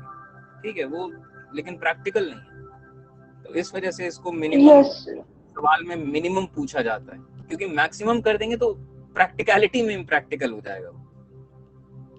ठीक है, जरूर थोड़े ना सबको एक ही बस में जाना। यस।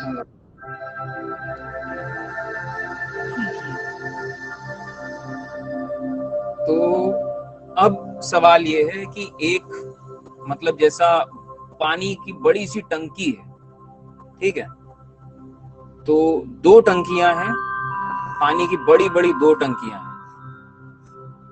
तो पहली टंकी जो है ये 420 लीटर की है और दूसरी टंकी जो है ये 130 लीटर की है। तो सवाल ये है कि आपको इन टंकियों को खाली करना है with the use of bucket. आपको एक बाल्टी का इस्तेमाल करके इन टंकियों को खाली करना है। तो सवाल ये है कि maximum capacity of bucket,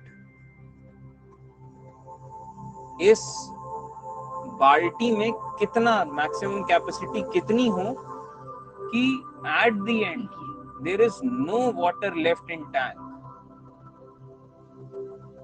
in both tanks. तो यानी कि सवाल क्या कह रहा है, कोई एक ऐसी बड़ी से बड़ी संख्या जो इसको भी एग्जैक्टली डिवाइड कर दे, कंप्लीटली डिवाइड कर दे, कि यहाँ रिमाइंडर ना बचे। रिमाइंडर बचे मतलब पानी बच रहा है, ठीक है, और यही संख्या इसको भी एग्जैक्टली डिवाइड कर दे, और ये बड़ी से बड़ी संख्या मैक्सिमम की कम से कम बार में बाल्टी से पानी निकाला जा सके। कायदे से तो देखा जाए तो ऐसे सर 10। ठीक है, आंसर हाँ, सही जवाब। तो यानी कि हम यहाँ क्या कर रहे हैं, हमें निकालना है HCF 130 का एंड 420 का।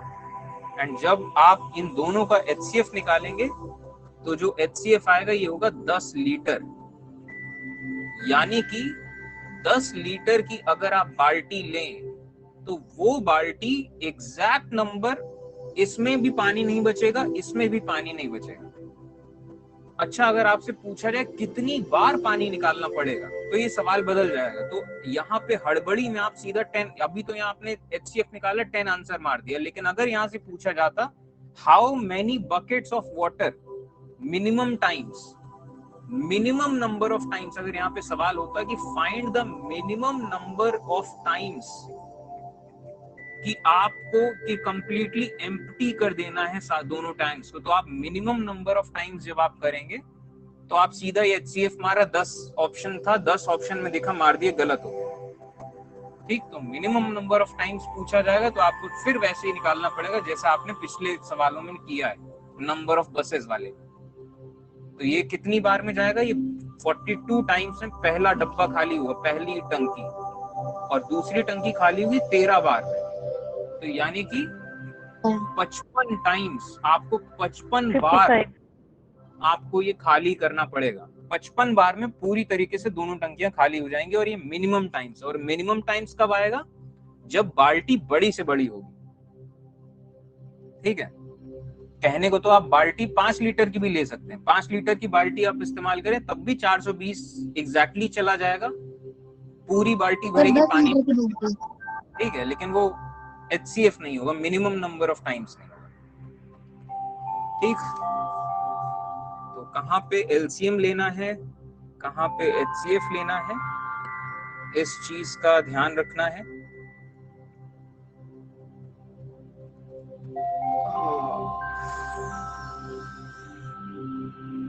सर अभी भी क्लियर नहीं हो रहा है एग्जैक्ट कहाँ पे LCM देंगे और कहाँ पे HCF। जैसे किन सवालों में, कुछ पर्टिकुलर किसी सवाल में आपको कुछ प्रॉब्लम आई हो? सर आप जो बताएं वो तो समझ में आ रहा है सर, लेकिन सर वो एग्जैक्ट मैं पता नहीं कर पा रही हूँ कि यहाँ पे LCM होगा कि HCF। जब भी HCF LCM नाम में कंफ्यूज मत होइएगा, कंसेप्ट समझिए। जो आपसे पूछा जाए कोई एक ऐसी बड़ी संख्या जो इससे भी कट जाए, इससे भी कट जाए, तो यानी कि आप बड़ी संख्या पूछ रहे हैं, वो संख्या बड़ी है, तो आप LCM निकालेंगे। LCM हमेशा बड़ा होता है, ठीक, बड़ी से बड़ी संख्या, एलसीएम हमेशा बड़ी संख्या होगी। और जब आपको कहा जाएगा कोई एक ऐसी संख्या जो इससे कट जाए, ठीक, कोई एक ऐसी संख्या जो छोटी संख्याओं से कट जाए, तो वहां आपको जो छोटी संख्या क्या है, ये एचसीएफ होगा। ठीक, वो कॉन्सेप्ट वाली बात है। अब चलिए जैसे कि एग्जाम्पल, यही परेड वाला एग्जाम्पल था कि सैनिक इतने हैं, सैनिक है 600, कितनी रोज में बांटा जाएगा? वो रोज 600 से ज्यादा तो नहीं हो सकते, 600 से कम ही, हम जो भी चीज पता 600 से कम ही है। या फिर 4 सैनिक एक बार में खड़े होंगे कि 8 सैनिक खड़े होंगे कि 12 सैनिक, तो ऐसा ही है। तो वहां पे आपको क्लियर होगा कि ये हम एचसीएफ निकाल रहे हैं, कोई एक ऐसी चीज जो इस चीज को काट दे, छोटी चीज जो बड़ी चीज को काट दे। ठीक, और जब हम घड़ियों का जैसे एग्जाम्पल लिया, तो घड़ियों के एग्जाम्पल में हम किसी बड़ी संख्या की बात करें, कोई बड़ी संख्या जो इससे भी कट जाए, इससे भी कट जाए, तो हम एलसीएम निकाल रहे हैं, इससे भी कट जाए, इससे भी कट जाए। ठीक, और कोई बड़ी संख्या दी हुई है कि वो कौन सी छोटी संख्या इससे कट जाएगा, तो वो एचसीएफ है। और ये सवाल प्रैक्टिस, ठीक है, थोड़ा सा प्रैक्टिस और थोड़ा सा विजुअलाइजेशन। चलिए इसको जैसे जैसे आगे सवाल आएंगे कोशिश करेंगे कि आपको क्लियर हो। अब जैसे यही चीज है, आपको एक तरफ दिया है 420, एक तरफ दिया है 130, और आपको सवाल पढ़ के समझ में आ जा रहा है कि आपको एचसीएफ निकालना है या फिर एलसीएम निकालना है। सवाल एचसीएफ के चैप्टर का, आपको ये भी समझ में आ गया। लेकिन अब एचसीएफ निकालना है कि एलसीएम, तो अब कंसेप्ट के साथ चलिए। ये बड़ी टंकी है, हमारे पास छोटी सी बाल्टी है। ये छोटी सी बाल्टी जो है, क्या वो उसकी जो कैपेसिटी है वो 420 से या 130 से ज्यादा हो सकती है? नहीं हो सकती। हम नीचे की तरफ जा रहे हैं कि हमें बाल्टी का इस्तेमाल करके इतनी बड़ी टंकी को खाली करना है। तो बाल्टी की वॉल्यूम जो होगा, बाल्टी का वॉल्यूम ऐसा हो जो एग्जैक्टली इसको भी डिवाइड कर दे। मतलब यहाँ से कि एग्जैक्टली बाल्टी का वॉल्यूम अगर x है, तो x इसको भी डिवाइड कर दे, x इसको भी डिवाइड कर दे। तो यानी कि हमें x क्या है, एक छोटी संख्या जो इसको भी काट दे, एक छोटी संख्या जो इसको भी काट दे, तो x एलसीएम निकाल रहे हैं, मतलब HCF इज कॉमन फैक्टर। और ये बड़ी से बड़ी संख्या है, ये आप ध्यान रखिएगा, ये छोटी संख्या है लेकिन छोटी संख्या बड़ी से बड़ी है। तो हाईएस्ट से आप कंफ्यूज मत होइएगा। ठीक, हाईएस्ट, यही मैंने आपको एग्जांपल दिया। आप यहाँ पे हमने एक 10 लीटर की बाल्टी ली है, तो ये बड़ी से बड़ी संख्या 10 है, जो इसको भी काट देगा, इसको भी काट देगा। बड़ी से बड़ी संख्या वो 10 है। कहने को हम 5 लीटर की बाल्टी भी ले सकते थे, 5 लीटर की बाल्टी इसको भी काट देगी, इसको भी काट देगी। ठीक, करने को तो हम 2 लीटर की बाल्टी डिवाइड कर देता, लेकिन हाँ, लेकिन HCF बड़ी से बड़ी संख्या जो इसको भी डिवाइड कर दे, इसको भी डिवाइड कर दे, LCM यानी कि HCF, तो ये 10 हो। ठीक, और यही सवाल में LCM आता, तो LCM इसी सवाल में इस तरीके से आता कि आपको कहा जाता कि एक हमारे पास बाल्टी 420 लीटर की है, एक बाल्टी 130 लीटर की, तो कितनी बड़ी से बड़ी, मतलब वो एक बड़ी टंकी बनाए कि एग्जैक्ट नंबर ऑफ में ये भी, मतलब इससे अगर खाली करें, इससे खाली करें, तो एग्जैक्ट नंबर में खाली करें, तो फिर आप एलसीएम निकालेंगे कि वो एक बड़ी से बड़ी संख्या जो 420 से भी कट जाए, कि आप 420 से भी कट जाए, और वही बड़ी से बड़ी संख्या 130 से भी कट जाए, तो आप इन दोनों का एलसीएम निकालेंगे। कि इतनी बड़ी अगर टंकी हो, उस टंकी को अगर हम इससे खाली कर रहे हैं, ठीक है।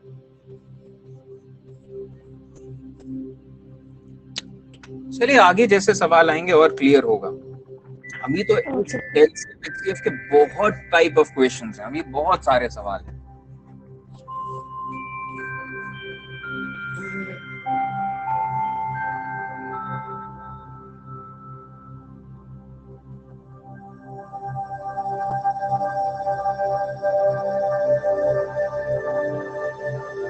इसी तरीके से एक सवाल लेते हैं रिपब्लिक डे परेड का।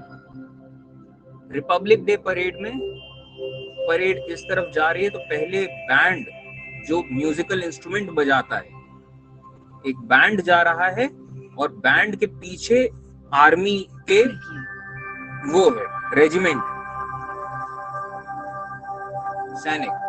तो ये चीज आपको क्लियर होगी कि इसमें जितने नंबर ऑफ कॉलम्स हैं इसमें भी उतने ही नंबर ऑफ कॉलम्स होंगे, क्योंकि परेड में एग्जैक्ट नंबर ऑफ कॉलम्स होंगे और एग्जैक्ट नंबर ऑफ ये पूरा होल नंबर होगा। ये ऐसा नहीं हो सकता कि 2 सिपाही अलग रह गए क्योंकि और बाकी रो खाली कि 2 सिपाही एक्स्ट्रा थे, ठीक, ऐसा नहीं होगा। वो एग्जैक्ट नंबर रहेंगे। रो बने, अगर एक भी अलग रो बने तो फिर पूरी रो बनेगी, ठीक। तो ये चीज है। अब इसके बाद आर्मी ट्रूप मार्च करेगी बैंड के पीछे। तो commander of the army contingent ये 624 लोग हैं और आर्मी बैंड 32 लोगों का है। तो अब बताइए कि नंबर ऑफ कॉलम्स क्या होंगे। नंबर ऑफ कॉलम्स सॉल्व करिए, तब तक मैं समझाता हूं, और जैसे ही सॉल्व हो तो आंसर बताइएगा। और आंसर इसका है 10, 15, 16 and 12। Option A B C D बताइएगा जैसे आंसर, ठीक। तो एचसीएफ निकालें कि एलसीएम, कंफ्यूजन है तो अब तो इस चीज हम जो संख्या निकाल रहे हैं वो संख्या वो पूरी तरीके से 624 को भी डिवाइड करेगी और 32 को भी डिवाइड करेगी। एबीसीडी बताइए। सी, चलिए सही, सी सही जवाब। तो यहाँ पे वो संख्या जो 624 को भी काटे, वो संख्या जो 32 को भी एग्जैक्टली काटे, तो यानी कि HCF factor, highest common factor, यानी कि आप 624 को अगर तोड़ेंगे तो वो फैक्टर के फॉर्म में आएगा। तो यानी यहाँ पे तो इन दोनों का HCF आप निकालेंगे तो आएगा 16, ठीक। अब जरा इस चीज को देखिए, HCF का क्या मतलब क्या है।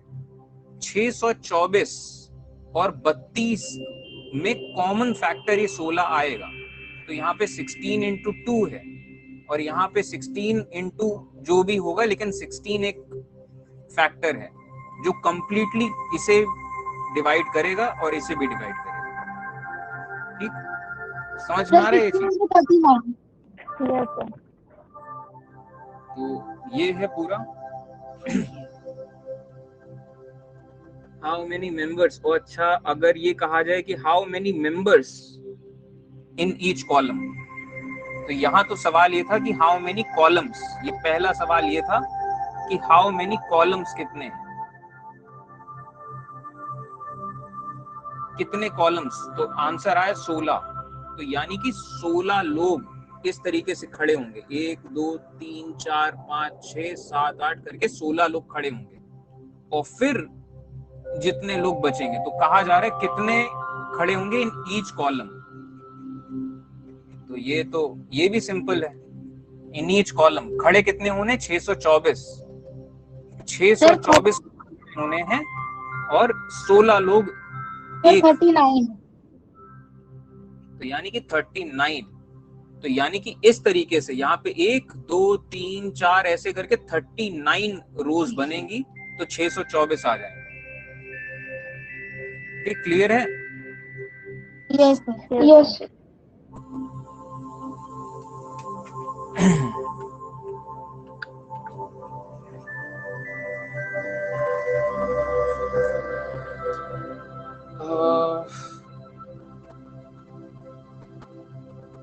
और सवाल,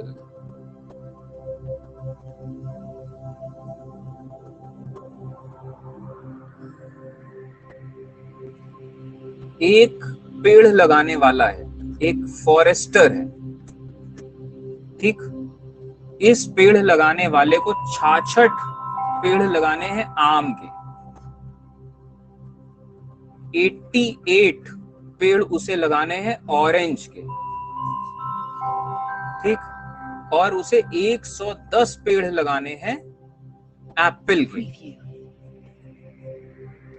लेकिन उसे ये जो लगाना है एक बागान में लगाना है, बाग जैसे होती है, और बाग का भी वही कंसेप्ट है कि एग्जैक्ट नंबर ऑफ होना चाहिए, एक प्रॉपर स्क्वायर या रेक्टेंगल एग्जैक्ट नंबर में होना चाहिए। ऐसा नहीं कि यहाँ एक पेड़ बस एक्स्ट्रा रह गया बाकी नहीं है। तो अगर एक भी पेड़ है तो फिर बाकी सारे पूरी रो कंप्लीट होगी, ठीक है। तो उसे इतने पेड़ लगाने हैं, बागान में लगाने हैं।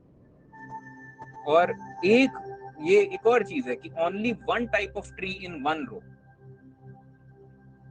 कि एक तरह का पेड़ एक पूरी रो में एक ही तरह का पेड़ हो, ठीक।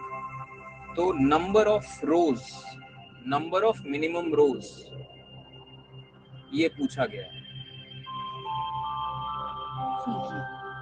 ठीक।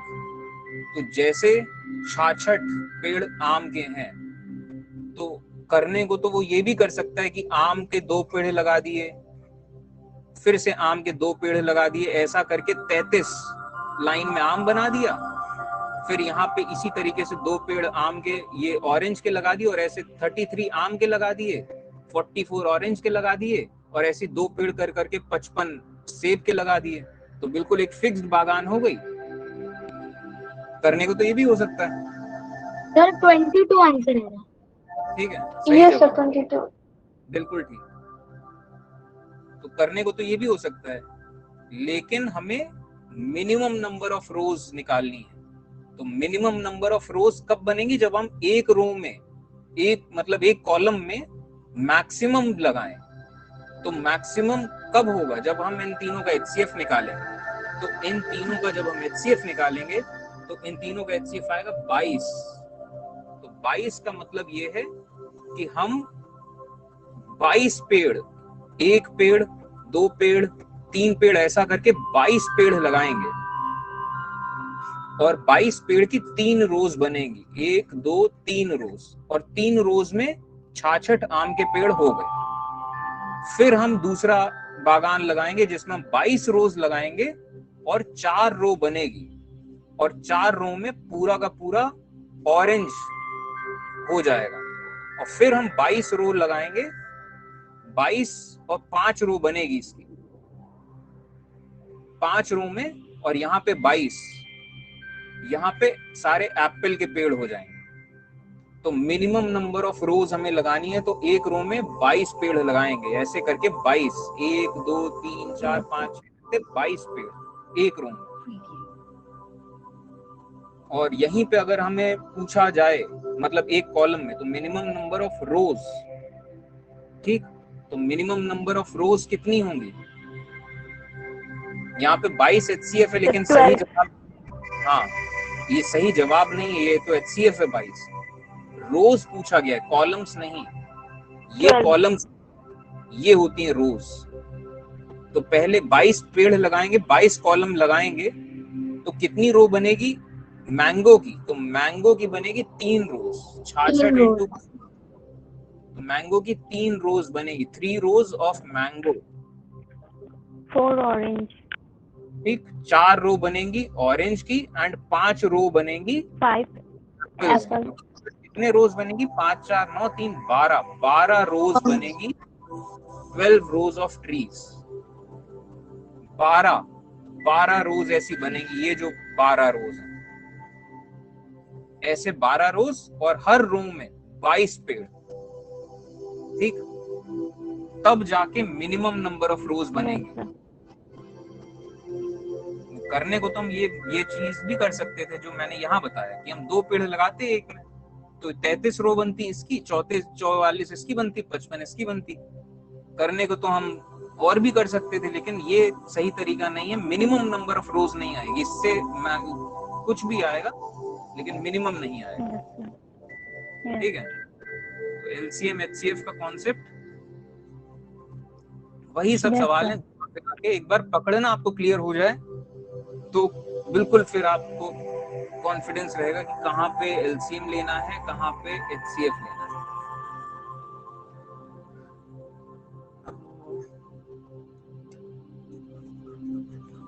रेशियो ऑफ 2 numbers वही सवाल घुमा घुमा के कैसे पूछा जाता है, यहाँ देखिए, ratio of two numbers is 15:11।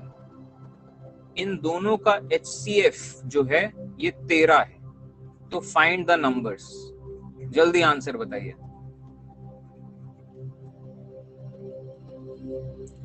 Ratio of two numbers 15:11, HCF 13 है, तो नंबर्स बताइए क्या होगा। तो रेशियो ऑफ टू नंबर्स यानी कि एक नंबर A है, दूसरा नंबर B है, हमने A by B किया तो यानी कि 15/11 आ रहा है। ठीक, तो नंबर क्या होंगे? तो नंबर होंगे 15x और 11x। ठीक, नंबर क्या होंगे? 15x आप कह सकते हैं और 11x। इन दोनों का रेशियो आएगा 15/। मान लीजिए पहला नंबर है 150 और दूसरा नंबर है 110, तो 0 0 कट गया, रेशियो आया 15/11। ठीक, यस सर। तो या फिर मान लीजिए कोई नंबर है 30/22, एक नंबर 30 है, एक नंबर 22, आपने डिवाइड किया तो ये 15/11, तो रेशियो आया 15/11। तो इसका मतलब नंबर क्या है? वो एक नंबर को आप 15x कह सकते हैं, दूसरे नंबर को 11x कह सकते हैं। ठीक है, क्लियर है कंसेप्ट? Yes sir. तो A को आप 15x लिख सकते हैं और B को आप 11x लिख सकते हैं। यही मतलब हुआ ना रेशियो ऑफ टू नंबर्स। एक नंबर 15x, दूसरा 11x। इन दोनों का HCF क्या होगा? 15x और 11x का HCF होगा x, क्योंकि 15 और 11 में कोई भी कुछ भी कॉमन नहीं है। तो दोनों नंबर का HCF x है, और यहाँ पे हमने क्या दिया? HCF है 13, तो यानी कि x की वैल्यू है 13। 30। पहला नंबर क्या होगा? 195। दूसरा नंबर क्या होगा? 143। 143। ठीक, तो ये ऐसा भी टाइप ऑफ इक्वेशन होता है कि रेशियो ऑफ टू नंबर्स अगर आपको दिया है 15:11 और ये कुछ ऐसा ही दिया होगा कि कुछ कॉमन नहीं होगा इसमें। ठीक, बिल्कुल अलग अलग होगा। तो इस तरीके से ये सवाल है।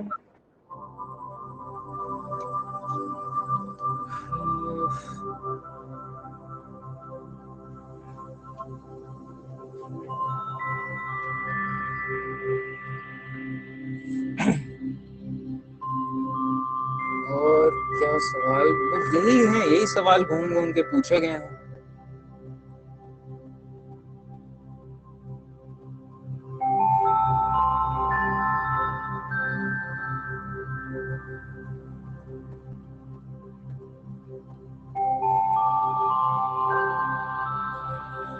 और इसी टाइप से अगर कुछ भी कह दिया जाए कि मान लीजिए HCF, ठीक है, मान लीजिए क्वेश्चन ये कि सम ऑफ टू नंबर्स 528 है और इनका HCF जो है ये 33 है। ठीक, तो ये नंबर्स क्या क्या हो सकते हैं? तो मोर और लेस वो भी इसी तरीके से होगा।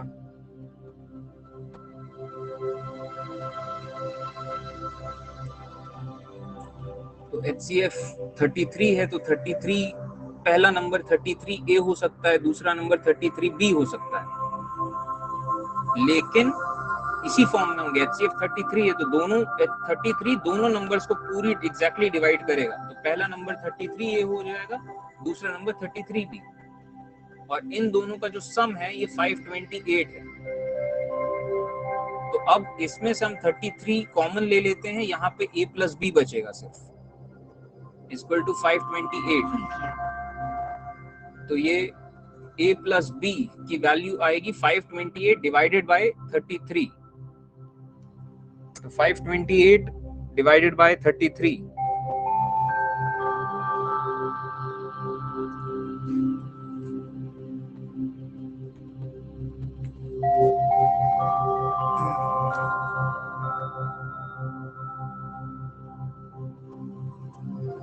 A प्लस बी हो जाएगा 16। तो यानी कि दो संख्या जो ऐसी हैं इन दोनों का सम 16 होगा, और ये वेरी कर सकती है फिर कि ए बी की वैल्यू क्या है। तो ए बी की वैल्यू क्या क्या हो सकती है, दो संख्याएं जिनका सम 16 है। तो ए को अगर हम एक ले लें तो ए अगर एक है तो बी हो जाएगा 15। ये भी कॉन्सेप्ट जो मैं बता रहा हूँ इसको भी दिमाग में रखिएगा कि ऐसे हम कॉम्बिनेशंस निकालते हैं। तो ए अगर 15 ए है तो बी है 15। ए अगर 2 हो जाएगा तो बी हो जाएगा 14। तो ए अगर 3 है तो बी हो जाएगा 13।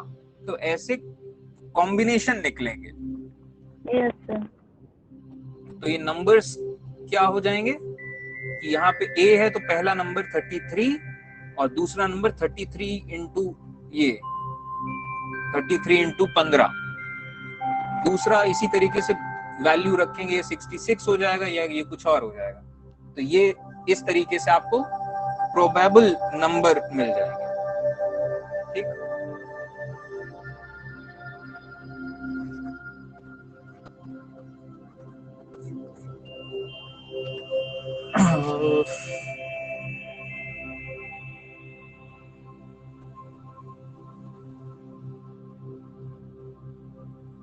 ठीक, और सब ऐसे ही हैं सवाल। और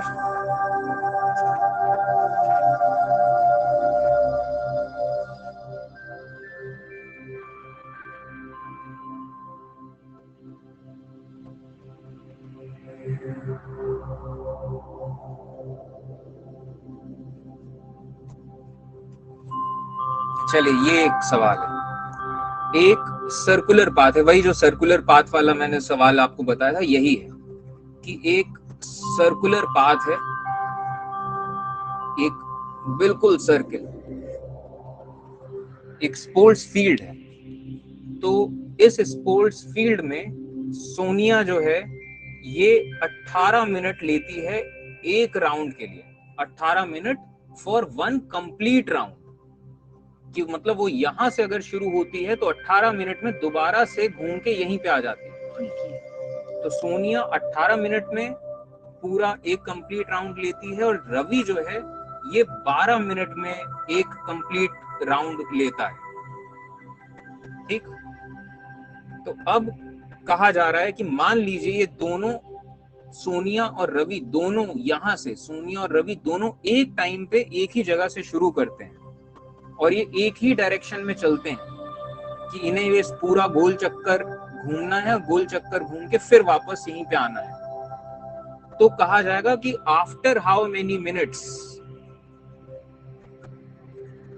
आफ्टर हाउ मेनी मिनट्स, कितनी देर बाद ऐसा होगा कि they will meet at the starting point again.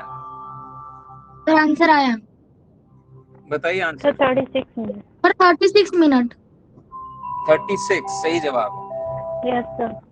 ठीक, तो जिनका सही अच्छी बात, जिनको नहीं क्लियर है उनको बता देता हूँ।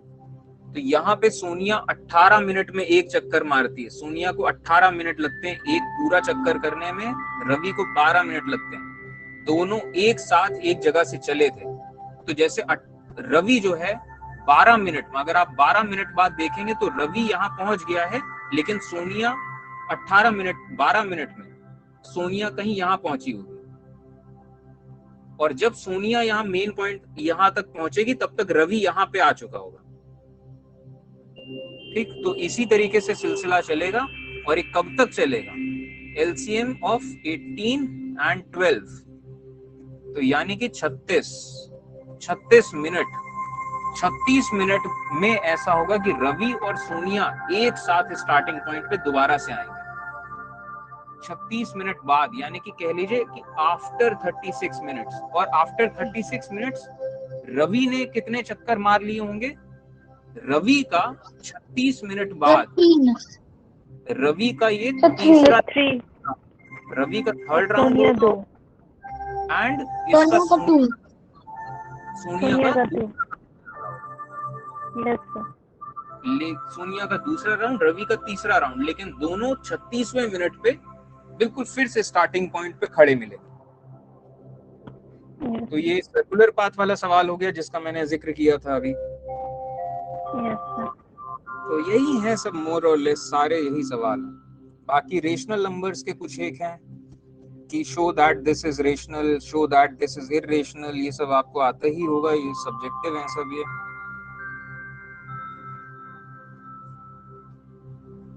प्रूफ करिए कि रूट 7 इरेशनल है। तो ऐसे जो सवाल आए कि जैसे कि एग्जाम्पल आपको प्रूफ करना है कि समथिंग कुछ रूट 7 इरेशनल है, तो आप इस कॉन्ट्राडिक्शन से करेंगे कि मान लीजिए कि रूट 7 रेशनल है, तो root 7 is equal to a/b, और आप फिर उसको आगे सॉल्व करेंगे। ये सब सब्जेक्टिव है।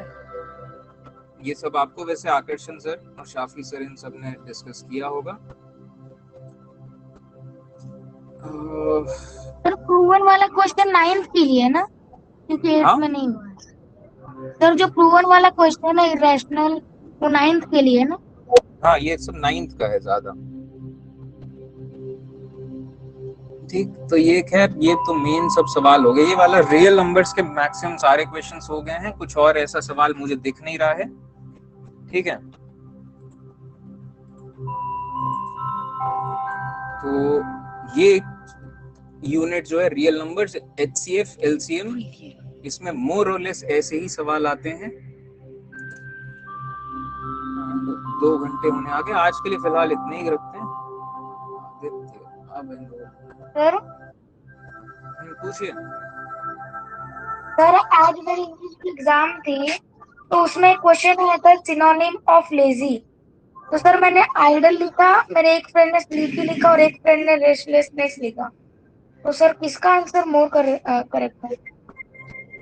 लेजी आपने लिखा आइडल, और एक ने लिखा स्लीपी और एक ने लिखा, एक और सवाल का एक टाइप दिखा है।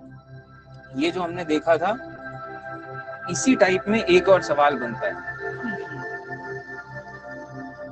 ये जैसे अलार्म क्लॉक वाला कंसेप्ट था, यही अलार्म क्लॉक वाला कंसेप्ट इस तरीके से लगता है ट्रैफिक लाइट्स का। ये एक टाइप ऑफ क्वेश्चन आया है। तो एक पहली ट्रैफिक लाइट है, ये हर 36 सेकंड में ये चेंज करती है अपना कलर। ये सेकंड ट्रैफिक लाइट है, ये 42 सेकंड्स में कलर चेंज करती है। ये थर्ड ट्रैफिक लाइट है, 72 सेकंड्स में चेंज करती है कलर। तो अब कहा जाएगा कि ये कब वो ऐसा टाइम होगा, इन तीनों को स्विच ऑन किया गया 9:00 AM पे।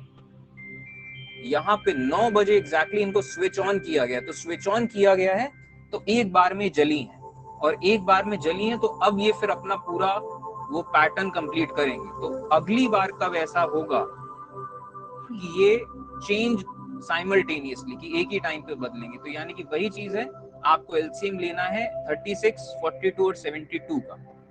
तो जो एलसीएम आएगा वो इतने मिनट सेकंड्स में आएगा। तो इतने सेकंड बाद, 9 बजे के इतने सेकंड बाद वो टाइम होगा कि ये तीनों एक बार में चेंज करेंगे कलर। ठीक है, तो ये भी एक टाइप ऑफ क्वेश्चन है। Sir 504 seconds. Sir 504 second. तो यही चीज, ट्रैफिक लाइट्स हमने मोर और लेस सारे टाइप ऑफ क्वेश्चंस देख लिए हैं। और एक और जैसे क्वेश्चन देखते हैं कि 2 सेक्शंस हैं, कि 2 सेक्शन है, section A, section B. Section A में 32 स्टूडेंट्स हैं और सेक्शन बी में 36 स्टूडेंट्स हैं। तो आपको बुक्स डिस्ट्रीब्यूट करनी है, आपको बुक्स डिस्ट्रीब्यूशन करना है। तो कितनी बुक्स आप लाएंगे कि आप डिस्ट्रीब्यूट कर दें तो इनको इक्वली डिस्ट्रीब्यूट किया जा सके। यानी कि वही चीज यहाँ पे आपको क्या निकालना है, एलसीएम। आप 32 और 36 का एलसीएम निकालेंगे तो जो आंसर आएगा वो होगा कि इतनी किताबें आप डिस्ट्रीब्यूट करेंगे तो इक्वली डिस्ट्रीब्यूट हो जाएंगे। ठीक, यस सर।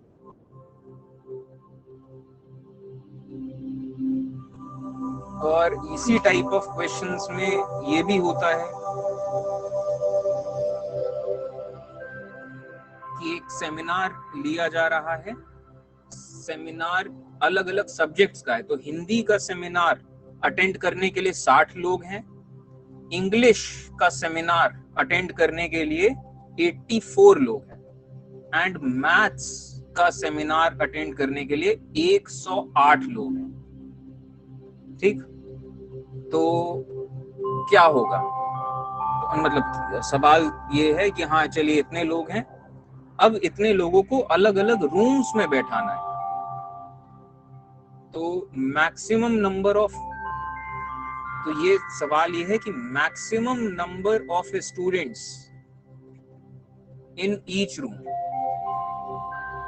और maximum number of students in each room कितने हो सकते हैं, इसका मतलब आपको रूम्स की संख्या कम से कम रखनी, यानी कि मोर और लेस आपको यहाँ पे HCF निकालना है। और HCF निकालना वही यही वाला सवाल है जो पिकनिक में बसें जा रही हैं, तो यहाँ पे आप HCF निकालेंगे, HCF से आपको पता चल जाएगा कि एक रूम में आपको कितने लोग बैठाने हैं, और फिर यहीं से आ जाएगा मिनिमम नंबर ऑफ रूम्स। अगला जो सवाल है मिनिमम नंबर ऑफ रूम्स, ये वही सवाल है, पिकनिक पे बच्चे जा रहे हैं, ये क्लास है और बस कितनी है, यहाँ पे कितने बच्चे हैं, रूम्स कितने हैं, वही सवाल है, बस फॉर्म्स अलग, बस घुमा दिया जरा सा, वरना सवाल वही है।